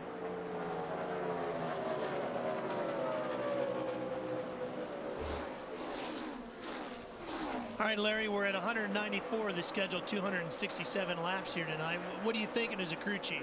Well, I think the strategy is going to be about the same for everybody, Ralph, because as you mentioned, 193 laps down, 74 laps to go. Remember, the fuel window is about 54 to 58 laps. So the way I see it, if we stay green, it's a one-stop race for everybody. We should see green flag stops if we stay green. Remember, we've only had 2 cautions, somewhere around lap 240 to 245 in that neighborhood of 25 laps to go. Now we hear that the 18 has just dropped a cylinder. I mean, I think he did that leaving pit lane. Yeah, when he was leaving, that's when he just... When he left pit road, he lost the cylinder. I'm telling you, man, you get so mad that sometimes you pray these things blow up. You know what I mean? And when he left pit road, just from that standpoint, he dropped the clutch on that thing. I mean, we had the camera in his car. You could see it. I'm telling you, man, he's got to be turning 10,000 when he leaves the pits. It seems like. And you knock the cylinders out. You knock a valve out of it. Listen. That was just, I want to kill this thing. That's right. Right I now. am mad. I don't want to be here today. He's a quarter mile away from the right racetrack for that. But here's the problem, strip man. is I just mean, off he's the 13th in points, and he's on the edge right now of picking himself out of this deal. Let me say that the only reason I can say that with some authority is I've done that before. We all have. I have done that, and I apologize to every engine builder out there, but I have done that. Kyle Busch, feast or famine type season, having a rough one here tonight in Chicago. Welcome back to Chicagoland Speedway here in Joliet, Illinois, as NASCAR Sprint Cup Racing presented by Papa John's here tonight live on TNT. Our 6-race NASCAR Summer Series coming to a conclusion here tonight. Mark Martin continuing to lead, 157 laps now out front.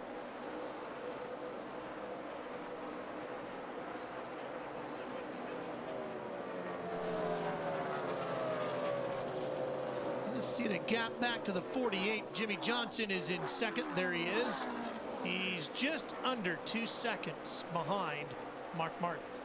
Jimmy's led 31 laps tonight. That's the second most laps led by anybody tonight. Yeah, Jimmy's staying right there with them. It just depends on traffic. One guy's quicker one lap, one guy's quicker the other lap, but Jimmy's pretty much matching Mark's times right now.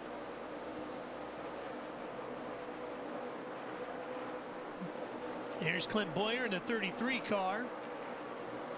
He is sixth. Trying to make up ground this front.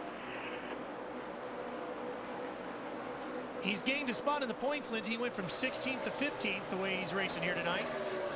Yeah, Ralph, he did, and they're obviously very excited about that. But right now, he said his car's a little bit tight in the center. But Shane Wilson is watching very closely, just as he was doing last night in that nationwide race. And I spoke with him this morning, and he said he will change his pit strategy a bit because he was so surprised how Joey Logano was able to stay out there and really hold off Kyle Busch with the tires.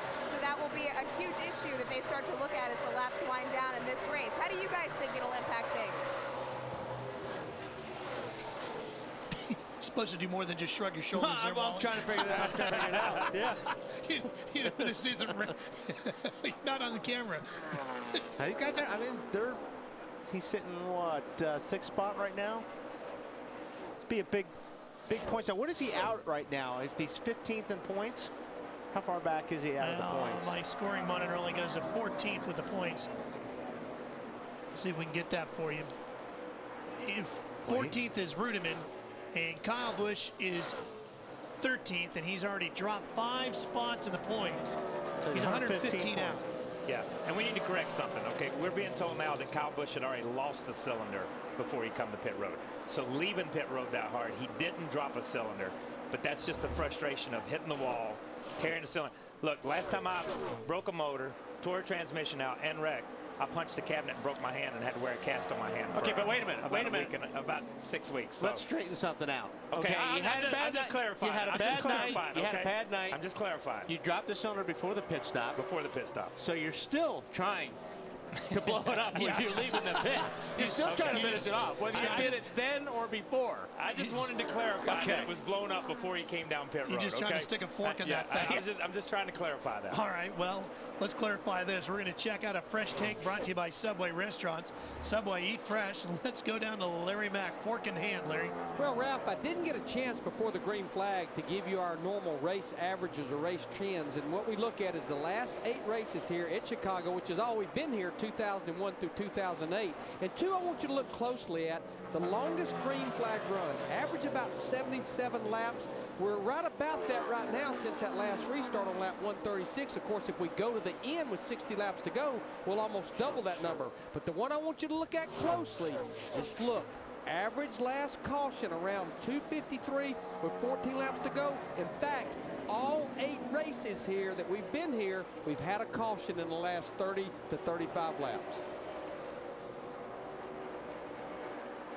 You saw Ryan Vickers. He's back in 7th. Mark Martin back at the point. Picking his way through. He's already lapped all the way up to 15th. We'll be back. Third caution of the night. Once again, debris out on the racetrack. Pit road is open. Here's Lindsay.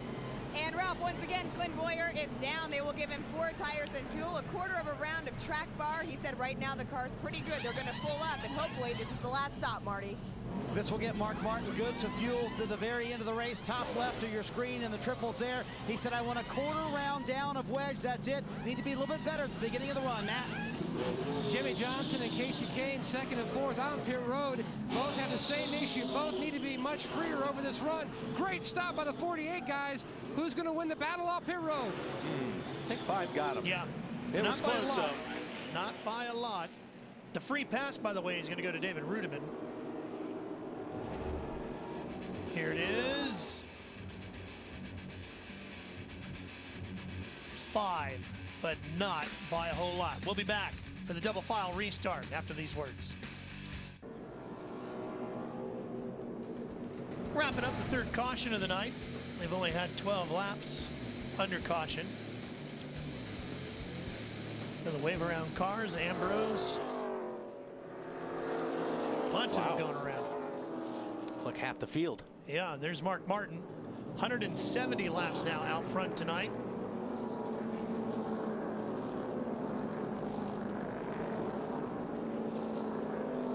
Wave around group maybe getting a bit of a break this time on the fuel, you think, or on the fuel? With the fuel, with the pits.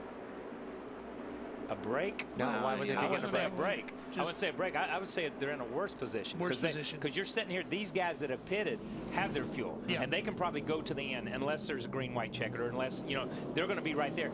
These guys that got the wave around got to get a caution or got to get something, because they're going to pit and go from being where they're at. So it's going to come back to haunt them at some point in time if they don't get a caution. Speaking of pit stops, the 14 has been so good the last 2 weeks up until right now. Watch the left front. Oh, short one lug nut right there. Had to come back in. He was 6th just before the pit. Tony Stewart now 15th.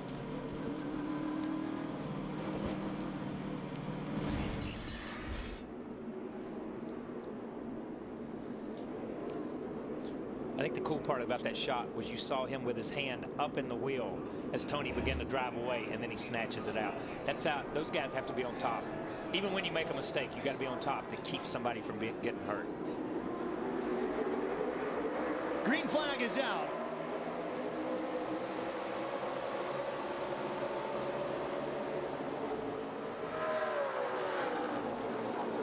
See if Jimmy Johnson's been showing his full hand right now. So I think he's actually been as good as Mark all night. See if he's just been riding or not.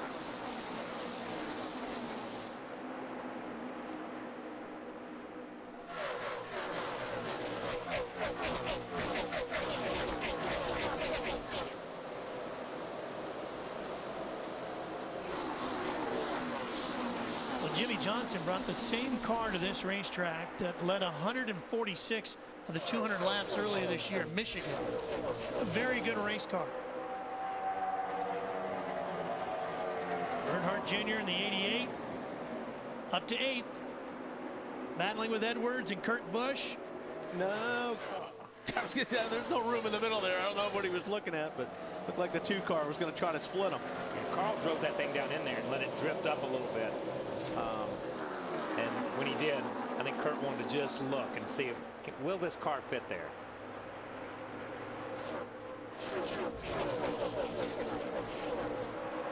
Mark's won 2 night races this year. Same car as Darlington. Yeah. And of course, we were talking about Michigan. Michigan was the race where Johnson led all those laps, but it was Mark Martin who pulled into victory lane that day.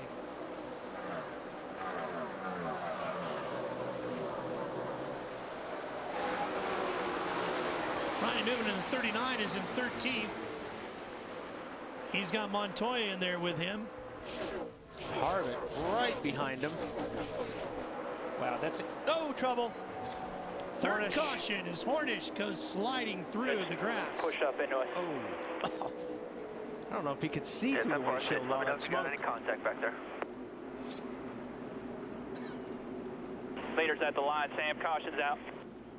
You okay, bud? I just saw the replay. That's the caution the wave around guys are looking for. Yeah, that's the caution wave around guys needed from a fuel perspective. You know, some of them obviously, hopefully, as you look at it, you got to figure out which ones were able to capitalize on that. But at the same time, that's what the wave around guys needed, was an early caution to be able to get back on the lap that they needed to be on and then come down pit road. And now everybody it takes fuel mileage basically out of play. This is not a fuel mileage race right now. I think I can say that with authority. Maybe not. You can say it. Doesn't mean we're going to believe it. Doesn't mean it's true. I'm just glad you can say it without a French fry in your mouth. Thank you very much.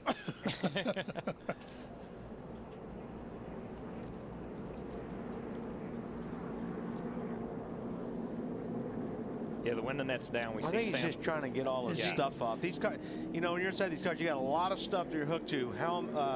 hoses and Hans devices and radios, and there's all kinds of stuff plugged into your helmet. So getting out of these things takes a little bit of time sometimes, especially the way the seats are great now, because the seats totally wrap around you too. You got to take the steering wheel off. Now, if he was on fire, yeah, look how much smoke's smoke's in that car, though. Look how much. Yeah. I don't know where the smoke's coming from in this car, because I thought he got.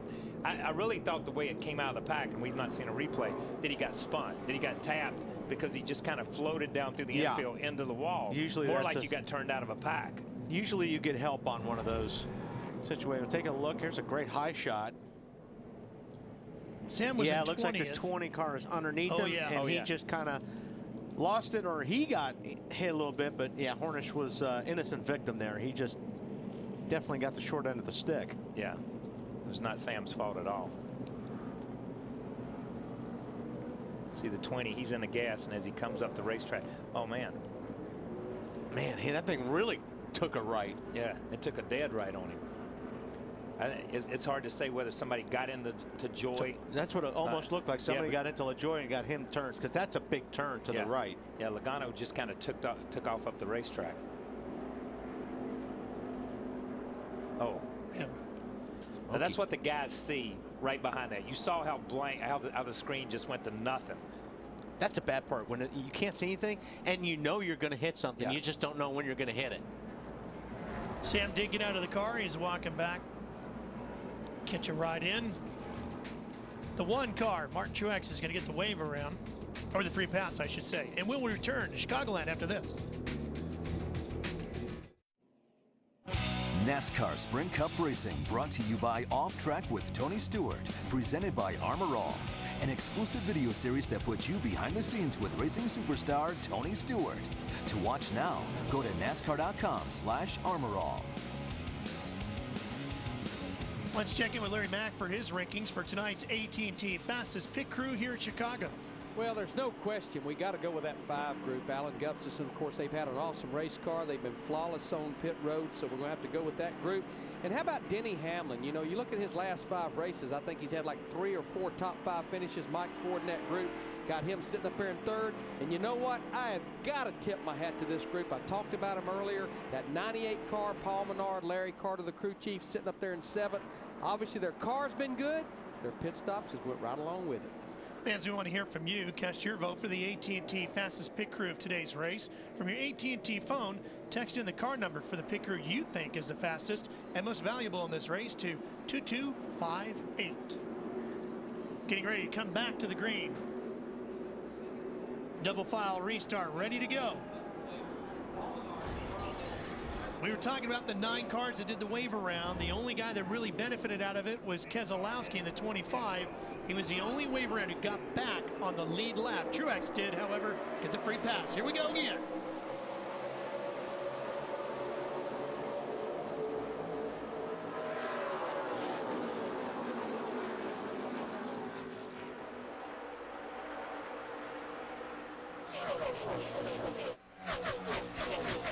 Take and make. Clear by 2. 48. Well, he had flexing the muscle. Yeah, he had led 31 laps earlier, and maybe you're right, Wally. Maybe he was kind of holding back a little bit. I don't know if he's holding back. I mean, Mark had a really good car, but Mark wasn't making any ground. He was not leaving Jimmy Johnson, and that's why I started watching these last 20 laps, 30 laps, going, you know what, Jimmy Johnson may just be riding. So we're getting towards the end of the race. He's going to have to show what he's got at this point. Yeah, and this is a point where Mark Martin's had clean air for 15 or 20 laps after every restart. Now Jimmy Johnson's experiencing that clean air that we talk about so much. But I'm going to tell you, where Mark seems to really beat him, Mark rotates to the center and goes to the gas and runs straighter up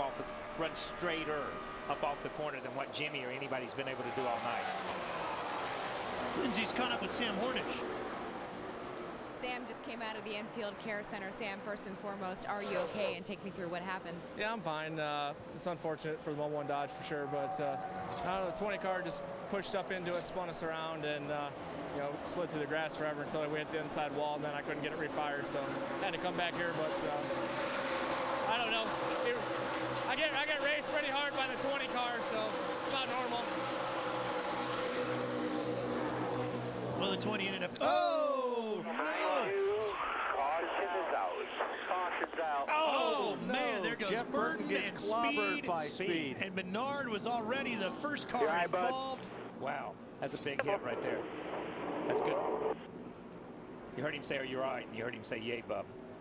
So that's pretty good. Menard's moving, and so are Speed and Burton. Let's see what happens here. A junior. Little contact. Oh, the cut the tire. apart. Yeah, but that was due to the contact with the 88. I mean, they rubbed each other getting off the corner, and that's what cut the tire. But he must have run over something. Yeah. When you look at the car back here, there's another car. If we can come back and maybe we can tell it straight. Jimmy McMurray. Jimmy McMurray. You watch here, Junior's just he'll rub up into that right in here. That's what cut the tire initially, and it just finally goes down here in another second. And you see it's flat right there. Yeah. It was flat right before it went behind that. You're along for the ride at that point.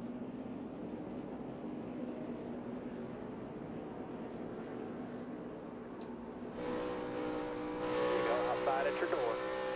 Still outside, inside, in the middle, in the middle, in the middle. Pretty good shot. Yeah, you can hear that.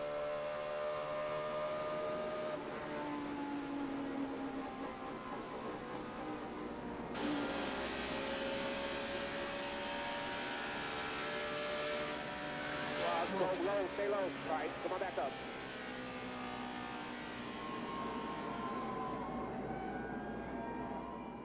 Wow. And it just turned that car dead to the left. Yeah, when it comes apart, it just rips a quarter panel off and then turns the car dead across the racetrack. And they were really having a good night, too. You heard Larry talking about how good his pit crew was doing. They had him running in 8th. Here's the problems behind him. You see McMurray right there. I mean, man.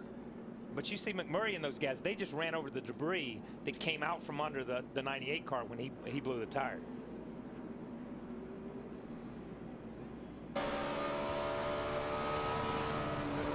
Tony Stewart sneaks through TNT's coverage from Chicagoland.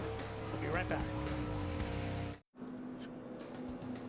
TNT's coverage from Chicago presented by Papa John's continuing as we wrap up our NASCAR summer season here on TNT. 5th caution of the night. Jeff Burton was involved in it, and Lindsay is caught up with the driver of the 31. Ralph, Jeff Burton running 30th when caught up in that accident. Jeff, take me through what happened. Long night. We had a decent car and came in the pits there, and the thing fell off the jack and got 2 laps down or 3 laps down, and you know, just ridiculous. Just all kinds of stuff happening to us. And then you know, I know double file restarts are exciting and all that, but this is the 4th week in a row we've been wrecked on a double file restart, and I'm about done with it. Any chance that your team gets this thing? I know that there's not much time at all in this race. It hit really hard, and you know, it's a shame. We just, like I said, 4 weeks in a row, double file restarts, we've been in a wreck, and it hadn't caused one of them.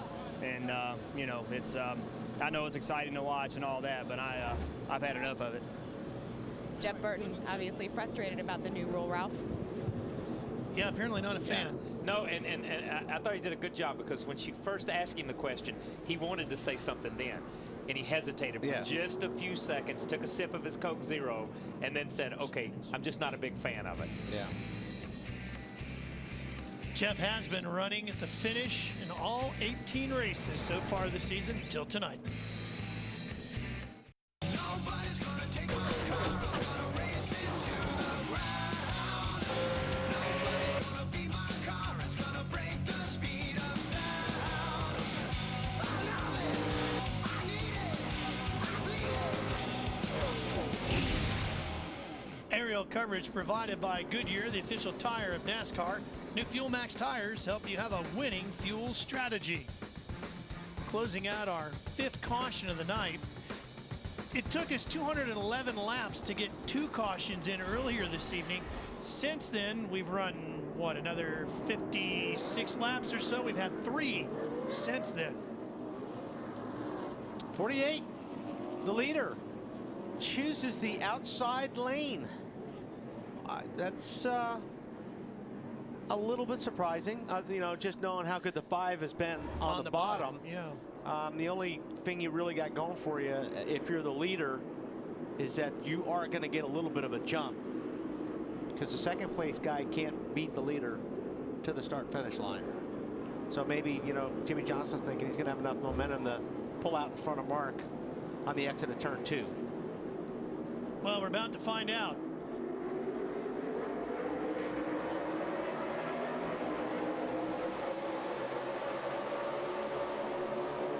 Wow. Well, look at Mark come back on the inside. And this is where Mark is. There you go, right there, boy. Just shot around Mark. Well, and that's how Johnson had passed him earlier, was on the outside, so he had a lot of comfort in it. Vickers, who had started on the pole tonight, trying to take second away. I think Mark's car took off a little bit because he's on that. Mark, we've not seen Mark in this lane all night long. But, you know, you touched on it earlier, Kyle. This, you know, Mark's been, he's had his own race. He's had nobody to follow all night long. Now he's in traffic, and these cars handle totally different when you're following a good race car. Marty, how about Mark Martin on the restarts? Well, and Mark is not happy having to do all these restarts. Remember, it takes about 10 laps for this 5 car to come into the way Mark likes it. So every time they have a caution, it really slows down their momentum. Mark wants to go green from here to the end, but all these cautions really messing up their rhythm. 34 to go.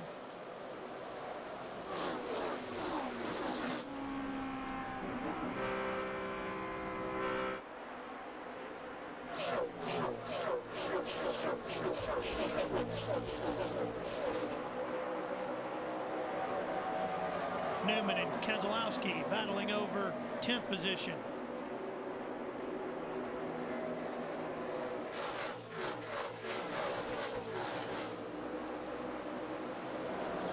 '25 was a wave around earlier in the night. And Brad Keselowski making his way inside that top 10 and trying to hold on.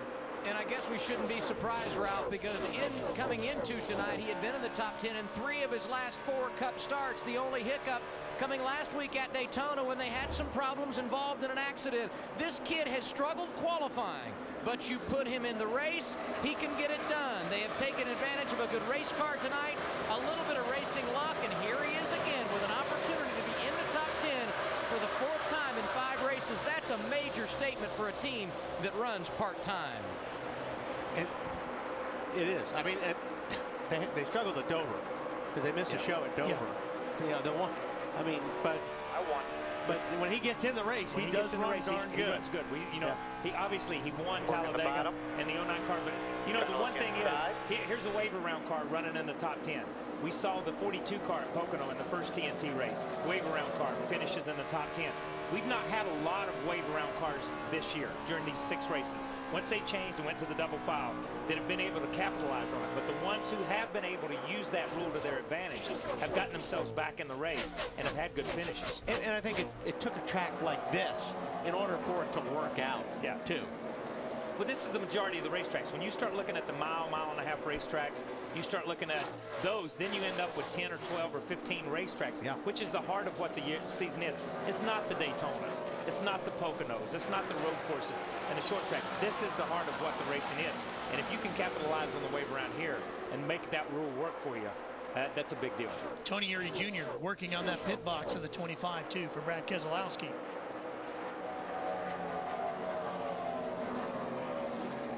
And just to compare, because I'm sure a lot of people are wondering about it, Tony Eury Jr. has got Keselowski in 10th, and his old car, David, 43 gave the 12 a little bit of shot there.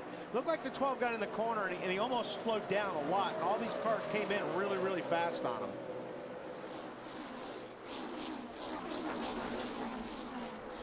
Just to finish that off, Marty, the old car for Tony Eury Jr., Dale Earnhardt Jr. running in 17th now with his new crew chief, Lance McGrew. Yes, indeed, and he's one of those cars that pitted a few laps ago on lap 227. Jr. and Lance McGrew doing that because they thought that the car would come to life, and indeed it is not. It's gone a little tight for Jr., but he does have 4 new tires on, so it's going to be interesting to see if he can make his way back through the field.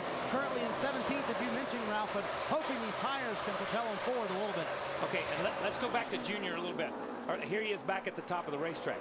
we saw the last couple of laps, he's been back down on the bottom of the racetrack or the middle of the racetrack trying to make it work. 5 laps into the race, he was at the top of the racetrack. So he's worked the top of the racetrack all night long. When you change your groove late in the race and then try to get your crew chief to adjust to it, you've been telling him one thing all night long, and then you're in a different place on the racetrack, you confuse your crew chief too. So Junior needs to go back to what he knows, which is the top of the racetrack, to make that car work, because I'm sure that's where Lance and those guys have adjusted for.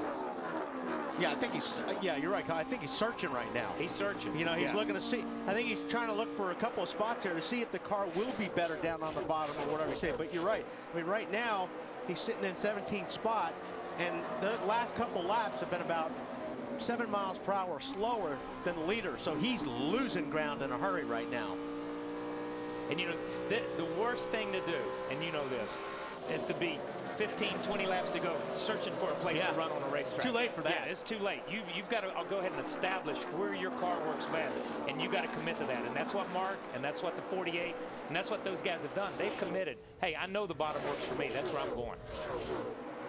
Jimmy Johnson has won in 5 of the last 6 races when he's been leading with 25 to go, which is right where we are now. Yeah, he just seemed like he was sitting back there stalking. Let's take a look at tonight's NASCAR Sprint Cup Mobile Now moment. That last restart, Jimmy Johnson took the outside line. He thought maybe Mark was going to get a run at him. And then watch what happens down here in 1 and 2. I don't think Mark could just hold the center there. He got a little bit loose. He had to jump off the throttle, and 48 was in the throttle. Yeah, and you see the 83 gets that run on him down the backstretch, which takes second place away.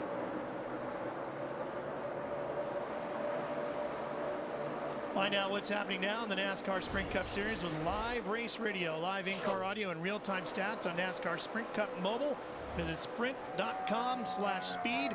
Only from Sprint, only on the Now Network. Jimmy Johnson's building on that lead, Matt. He's up to 1.2 seconds between him and Vickers. Added a 10th that last time around. And Jimmy's best friend right now, track position. He's got that clean air out front. He's felt like the issue that he was going to fight near the end of this run with the car just too tight. With that fresh air out front helping. Meanwhile, the 83 of Vickers, you have to look at what they came into this race trying to accomplish. They won the pole, big picture racing here, trying to score that first win. 5th, 2 separate times this year, running solidly in the 2nd position. Great start on this restart to get him that 2nd spot. Now he's just trying to hold on to it, Ralph. Yeah, now it's up to caution out. Double zero, Busch. Yeah, I saw the 00 rudiment get up in the wall coming off of turn 2. 6th one of the night. Wasn't sure how hard he got into it, but there's a lot of rubber on the paint back there if that was from him.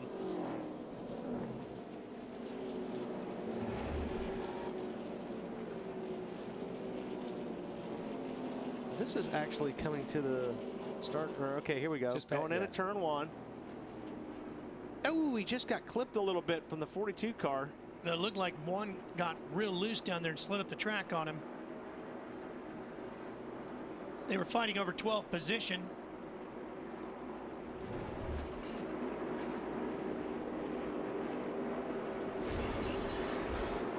Okay. Boy, Larry was right about cautions too, getting right down to the end. And Mark Martin wanted green flag laps, and this doesn't help him at all. No, this is falling into Jimmy's hands right here. Yeah. I mean, now Mark's going to be in the back in the 2nd row on this restart instead of up on the front row. Yeah. And I don't think the 83. I just don't think the 83's got anything for the 48, especially on the starts. Jimmy's been pretty strong on these restarts. And you know, I know we mentioned and it was said that Mark wanted a long green run. I didn't see Mark making a lot of progress on that green run, and that was a pretty long green run. His car should have come in by then. These guys are up there now. That dirty air. Yeah. Pit road is open. I don't know if anybody is going to do anything with this. I would be very surprised if they did. Well, I think there's going to be some guys in the back of the not at the front. But I think a lot of people at this point in time in the race is thinking, I watched that nationwide race last night. Track position's more important than tires are at this point in time. That's the way it was in the nationwide race. Now, this is a totally different animal. So, you know, it's up to the crew chiefs to to earn their money and make their calls right here. Wow. Well, I think Jeff Gordon, the eighth and back, pretty much are coming down. Keselowski's coming in, Newman, Montoya, Ambrose. I think a lot more come down pit road than I was going to say. This changes it a little bit because you're going to have new tires only a couple rows back. Yeah. Earnhardt Jr.'s in. I really thought maybe the first 15 or so cars, or maybe more than that, would have stayed out, but it only looks like the first 8 or 10 cars really stayed out.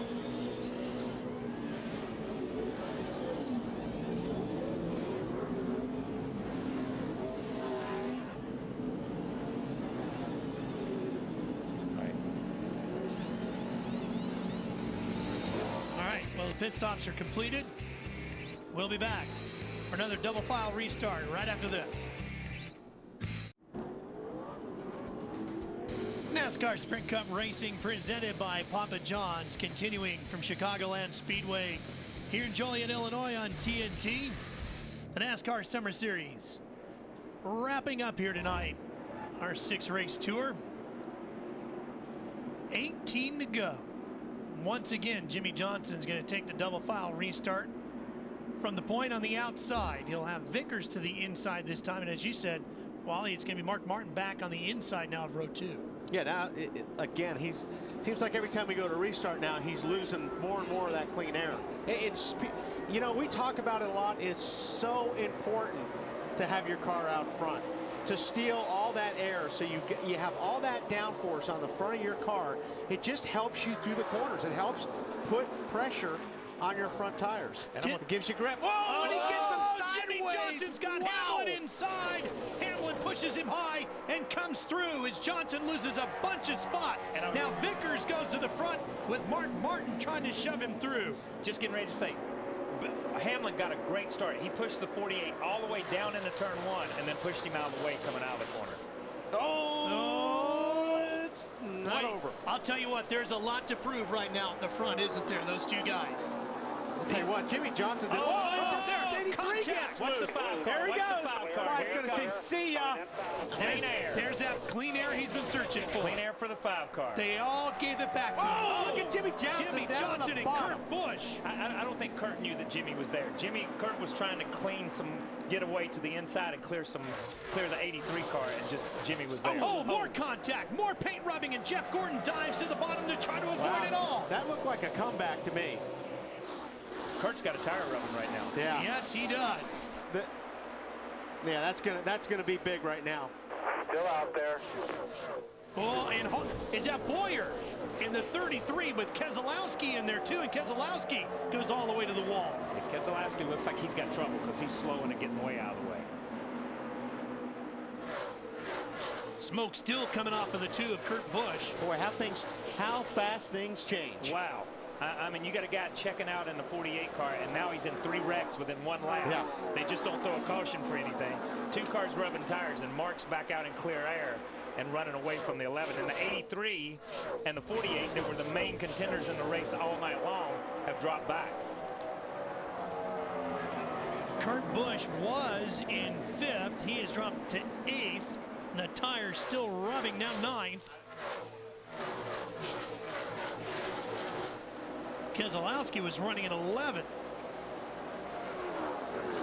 Yeah, Jeff Gordon and Casey Kane here. These guys may have pitted. Did either one of these guys 24 pit? did. Gordon, 24 the 24 is on fresh tires right now, and I'll tell you what, looks like he's making up some ground right now. Yeah, he's going to try to get 3rd away from Kane here. Keselowski visited pit road. Kane's just strong enough to keep him down on that inside, and that's keeping these guys from catching. That's keeping the 40 or 24 from being able to capitalize on his tires right now. Now I don't know at what point these tires equalize, new to old. You know what I mean? When you look at it and you say, okay, at what point do the speeds kind of neutralize themselves out? But the 24 finally gets around the 9. He's got to get around him if he's going to make a run at this thing. Let's go back and take a look at all this unfold, beginning with the 11 and the 83 here of Hamlin and Vickers. Now the 83 just gets a little bit loose up right here and goes into the 11, and it's just beautiful for Mark because Mark's got clean racetrack on the bottom where he needs it. What I'm interested to see is between the 2 and the 48, if the 2 actually turn down on the 48. See, the 48. And this would have happened in the front stretch after they got together in the middle of the back stretch. Right. Okay. No. Yeah. The 2 definitely took an extra shot at the 48. Now, what happened was the 48 got loose coming up out of 4 and got into Kurt. And I'm sure Kurt didn't appreciate that, but Kurt definitely turned down on the 48 and gave him another shot. Yeah, I think that the one in the middle of the backstretch there, when you looked at the thing in the middle of the backstretch and you looked at coming off 4, that's just racing. And prior to that, you saw the 2 got into the 9 as well. Marty, how about those tires on Jeff Gordon's car? Yeah, what a call by Steve Letarte, pitting there on lap 248. They made a big adjustment, a wedge adjustment, trying to free this thing up, and the car absolutely has come to life. He's one of those guys, took on tires, took the chance, restarted 10th. He's come up to 2nd. Steve Letarte, his biggest cheerleader on the radio, saying go every lap. He is digging, Marty. He's 1.4 seconds behind his teammate Mark Martin, and they wanted to give the boss, Rick Hendrick, a birthday gift. Here they come. Well, 1 it'll be and 2. interesting to see right now what their lap times are this lap. The 48 and the 24 are fairly clean right now. All right, I'm sorry, the 5 and the 24. I'd like to see what Jeff Gordon comes across the line at right now, see if he is actually gaining on Mark Martin. The last lap, Mark ran 171.8 and Gordon was 171.5. This lap, still, Mark Martin is a little bit quicker than Jeff Gordon. You know, and the thing is, with what, 8 laps to go, Mark's not going to get in any traffic. I don't believe he's going to catch these guys. Looking at the total racetrack here, he may catch a couple of guys, but they're going to get out of his way in plenty of time. The 18 is going to be the next car he really catches. So these guys are racing in clean air for the last 7 or 8 laps of the race. And again, even if Jeff does catch him, he's got to get around him. Mark's been working so good on the bottom. You know, Jeff's going to have to pass him on the outside. That's going to be pretty hard to do.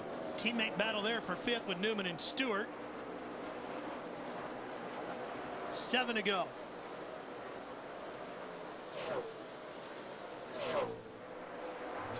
Uh-oh, we got trouble in 4. Oh, Kyle Busch finally finishes it off. What a night. It blew up, boys. And that's not what Mark wanted to see. No. And especially if he said it blew up, because that's, if it blew up, then it may have put something down on the racetrack. All right. And I think if you have fresh tires, anywhere is going to make a difference is on a restart. Yes. Larry? Well, the 24 car, I was just going to say, remember, he has about 36 lap fresher tires than Mark Martin. There's a lot of reasons Mark Martin didn't want to see a caution, but those 4 Goodyears on that 24 car is the biggest reason. Yeah, I've got to agree with you on that, Larry. I think where the difference is going to be is on these restarts. I mean, just even on the initial go, you got more rubber on the rear tires, it's going to give you a better acceleration. Logano's going to get the free pass.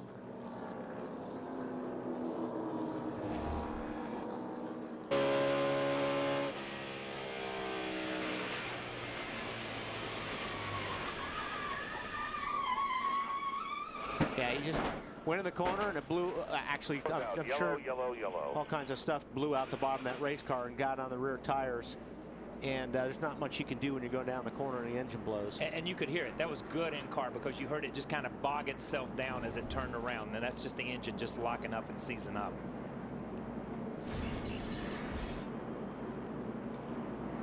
So Mark Martin is back now to 12th in the point standings. Still inside the 12 where he's got to be to make it into the chase. Gordon, of course, looking to get the win, get some of those bonus points to help him out when the chase begins. I hate running through that white stuff.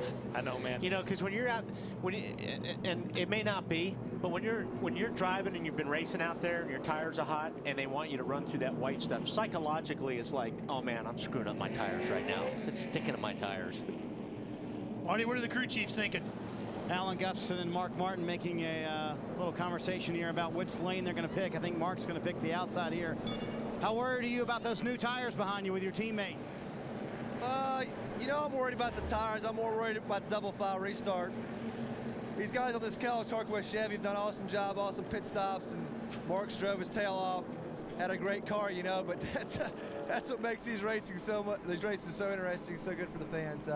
It's going to be tough. So it's all in the restart. I think if we get clean air, we'll be gone. But we got to get that 24 cleared, and that's not easy to do. It's going to be very interesting, and that was the debate. Alan was trying to talk Mark into taking the outside lane. You guys have mentioned it all night long. Mark Martin has chose the bottom lane, taking the outside for this final what could be the final restart, I should say. Boy, I don't know if that was the right move or not. I just, you know, with if Jeff Gordon's tires are a little bit better and you're on the bottom and you can nail that throttle and then that thing hooks, he's going to be gone. And that's exactly what I was thinking. I'm thinking, okay, I'm on the outside with older tires. You're on the inside with newer tires. 99% of the racetracks in the world, you want it the other way Exactly. around. Yeah. You know, so this is going to be, I'm not sure which lane to choose. Well, let's hear how that conversation unfolded between Alan Gustafson, the crew chief, and the driver, Mark Martin. Okay, which lane should we start in? Are you okay up top? I don't know. You know, if he starts up top, he's going to... Here's the way I look at it, Mark. If you get a good enough restart clear, we'll go. If he can start with you, he's going to suck you around, or at least try like hell. And I think what he means by sucking it around, you know, if you're on the top and there's a guy on right to the left of you, if you drive down on him in the corner really, really close, you can get a guy loose, and that's what he means by sucking him around. But we saw that with the 48 and the 5 car on one of the restarts where they went down in the corner together, and Mark got a little bit loose, worked up the racetrack. The 83 shoots by him on the inside, and the 11 almost gets by him. That's where Mark ends up third earlier in the race. Artie, how about Steve Letarte? Well, let's check in with the other crew chief of this. It's good when you look like a genius, isn't it? You think your new tires can pass your teammate? I don't know. I think probably the new's gone off the tires, but Jeff drove a remarkable race. You know, DuPont National Guard Chevrolet's nowhere near where it needed to be tonight, and this pit crew's battle, the drivers battled. And that's all you got to do is get yourself in position at the end. He's done that. What happens, happens. You know, we finished 1-2 in Michigan, so I think there's a couple lucky fans. Maybe if we can finish 1-2 here, they'll get a little bonus from the race sponsor. That'd be great, but just proud of the whole team. Hopefully we'll see what happens. Are you surprised your teammate took the outside line there? No. You know, everybody's car is different, so they all know what they're doing. They're the best in the world. So see what happens here. It should be exciting.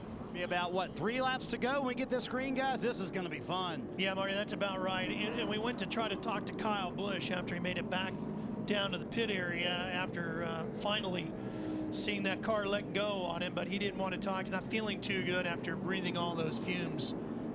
I'm sure he's not feeling good about a lot of things tonight. All night.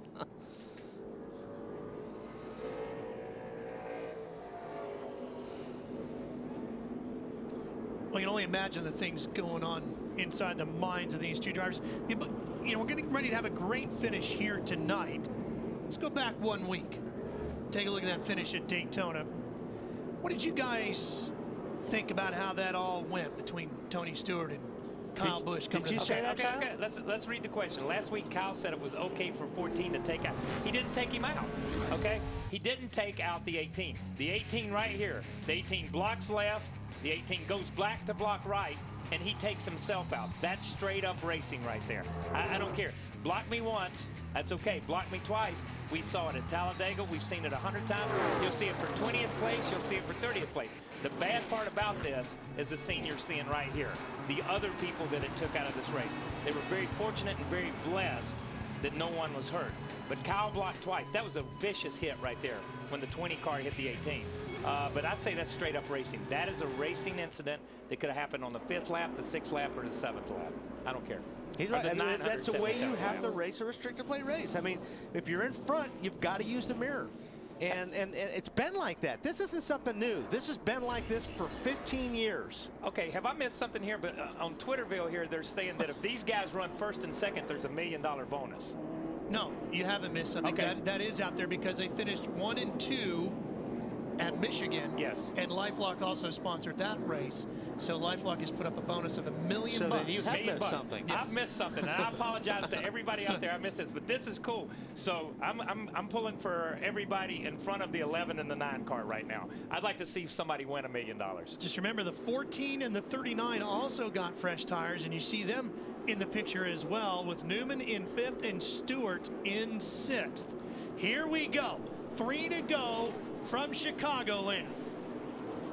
Mark Martin leading the pack to the line. There's the green. We're underway. Okay, the leader got a great jump, and he's going to choose whichever lane he wants when he gets there. That's what he really needed. Now, this is going to be key, though. 1 and 2 right here. That's where you want to be able to choose your own line when you know when you're going to go. Mark got a great restart, and Casey Kane taking the second position now. Gordon trying to come back on the bottom. And this is what Mark wants to see in his mirror. He wants to see those guys racing like heck behind him. Stewart up to 4th. Here comes Tony. Remember how far back he started tonight. Way deep in the field. Stewart began in 32nd tonight, running inside the top 5. Here we go, white flag is out. I'm telling you, these guys chasing Mark Martin better be glad it's not another 100 laps in this race, or he'd lap them all. Casey Kane had a great night. How about Tony Stewart? As far back as 17th after that pit stop has driven back to 4th. What a great run. What a great run. Coming to the checkered flag, Mark Martin takes the win. Jeff Gordon finishes in 2nd. And that's $1 million from LifeLock, people.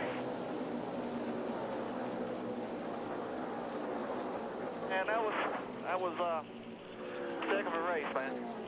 I can't believe it. Tell me, we won, right? I can't believe that. Mark, you didn't win. You crushed them, baby. You crushed them, baby. Yes, you did, That's Mark. $1 million. You three.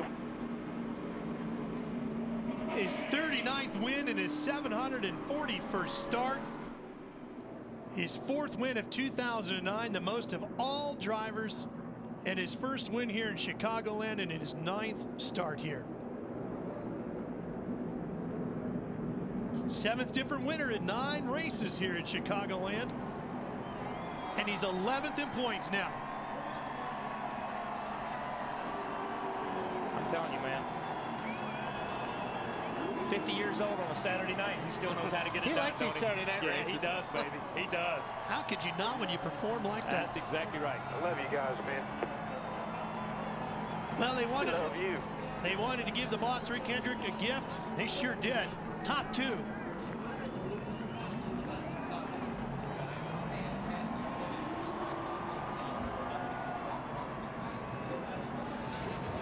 $195 laps Mark Martin led here tonight, the most ever by a driver here in Chicagoland. We'll be back. Victory Circle coming up next here on TNT. NASCAR Sprint Cup Racing, brought to you by Miller Lite. Triple hops brewed for great Pilsner taste. Miller Lite, great taste, less filling. By Subway.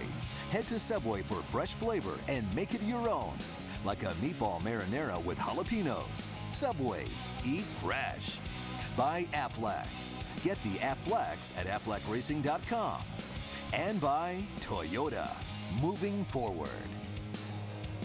There you see Victory Circle, the number 5 is parked there, and Matt Yoakum is waiting for him. And Al Gustafson stuck his head in, owner Rick Hendrick.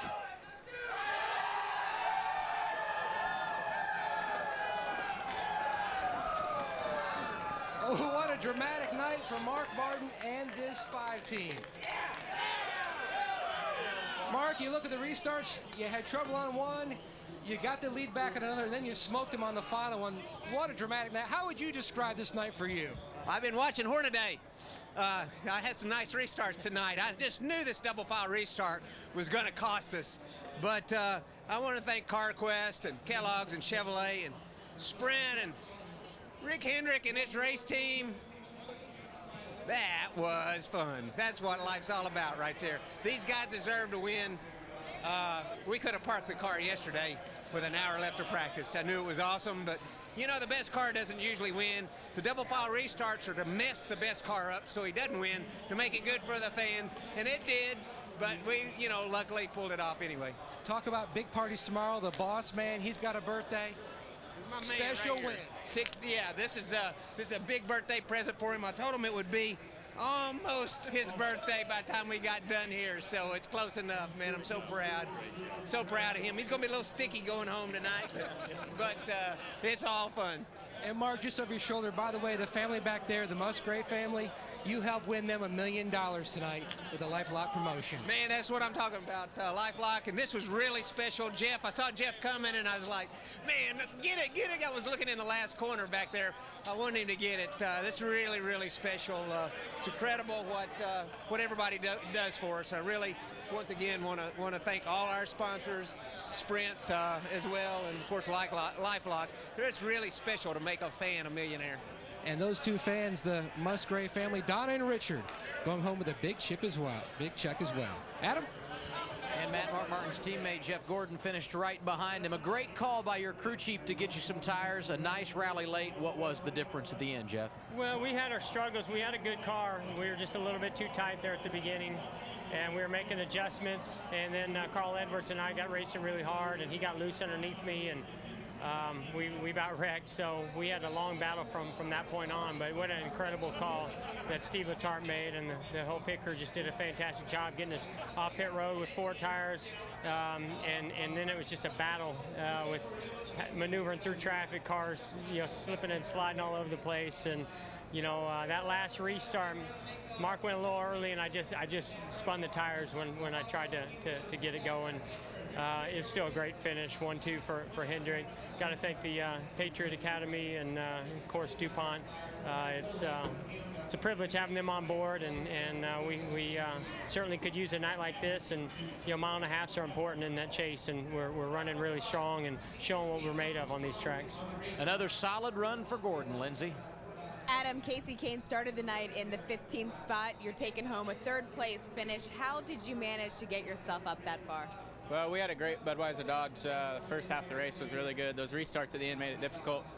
And Jeff had tires there, which, he was coming strong, and I just tried to hold him off. And we had a great restart there. I mean, we finished 3rd, so I'm happy with that. The team did awesome. The pit stops were good. And I want to thank McDonald's, Allstate, Siemens, Valvoline, the guys that really support us. A great night for Casey Kane, guys. His best finish here before tonight was 15th, Adam.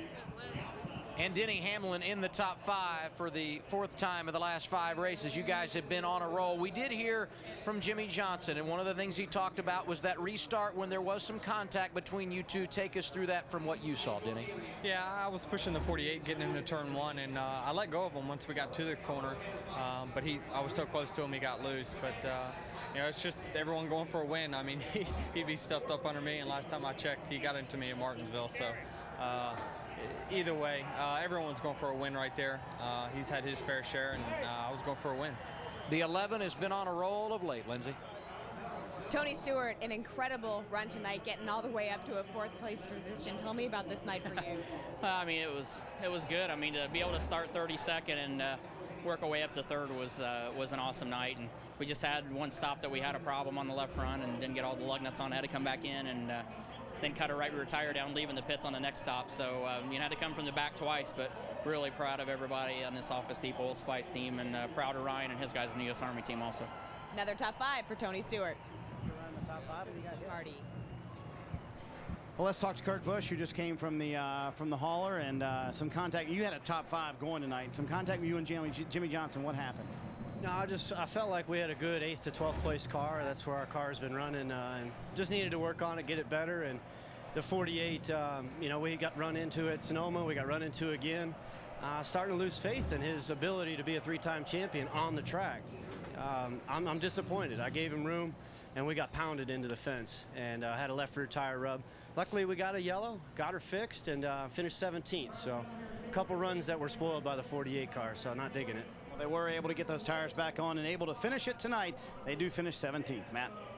And it's Army Strong continuing on for Ryan Newman and the 39 team. Solid top 10 finish tonight. Walk us through your night. Well, we seem to be like a 10th to 14th place car depending on the run. With the exception of the first one, we were about a 20th place car, and just kept working with the U.S. Army Chevrolet, and the guys did a great job, especially on pit road tonight, and struggled a little bit down the straightaways, but can't complain a whole lot because the guys that ran up in front of me were same horsepower. So just keep working with it. It was a great rebound for us. Took advantage of a couple guys beating each other's fenders, and got a good point stay for us. Very interesting on several of the double file restarts tonight. It's cool. I mean, I think it's good racing, and there's times when it's going to be to your advantage, and there's times when it's going to be to your disadvantage. But you just got to be there for those before the taking. Ryan Newman, 6th here in Chicago. Jimmy Johnson has climbed from the car, and you're going to win one here someday. I just know it. What happened with you in the 2 car?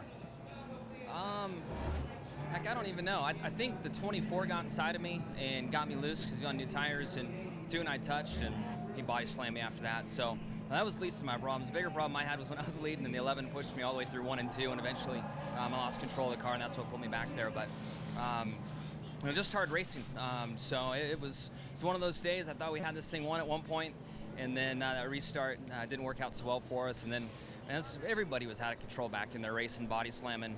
83 and the 11 went at it for a little bit.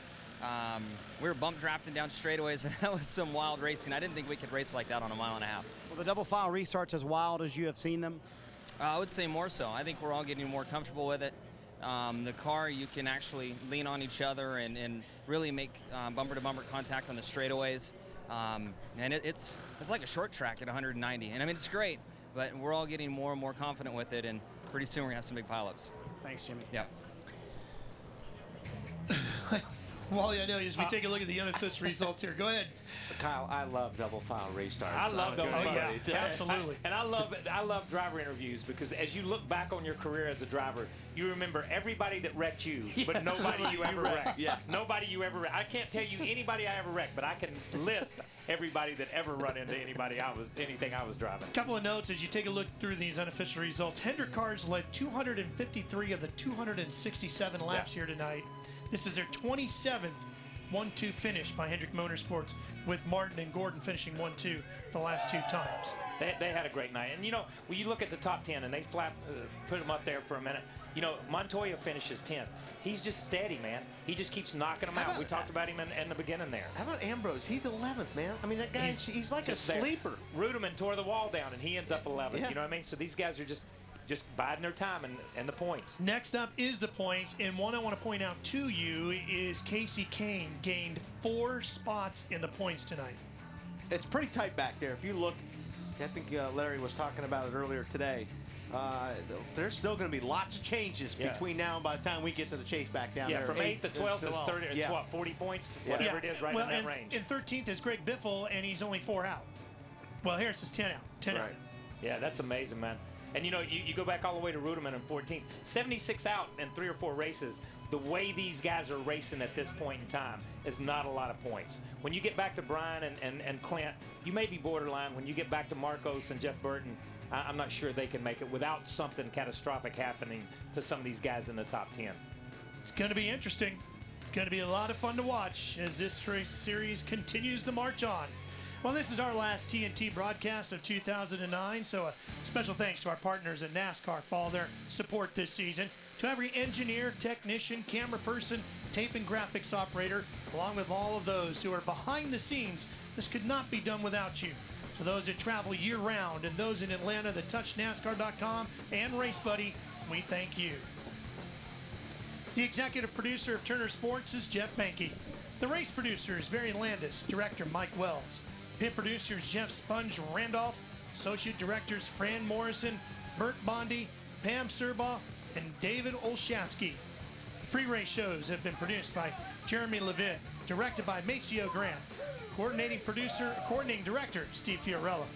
To all the PAs, Kristen Mosier, Bree Smith, Joe Stozik, Dennis Stone, and Tom Sahara, along with all those in the TV compound who keep us on the air, thank you.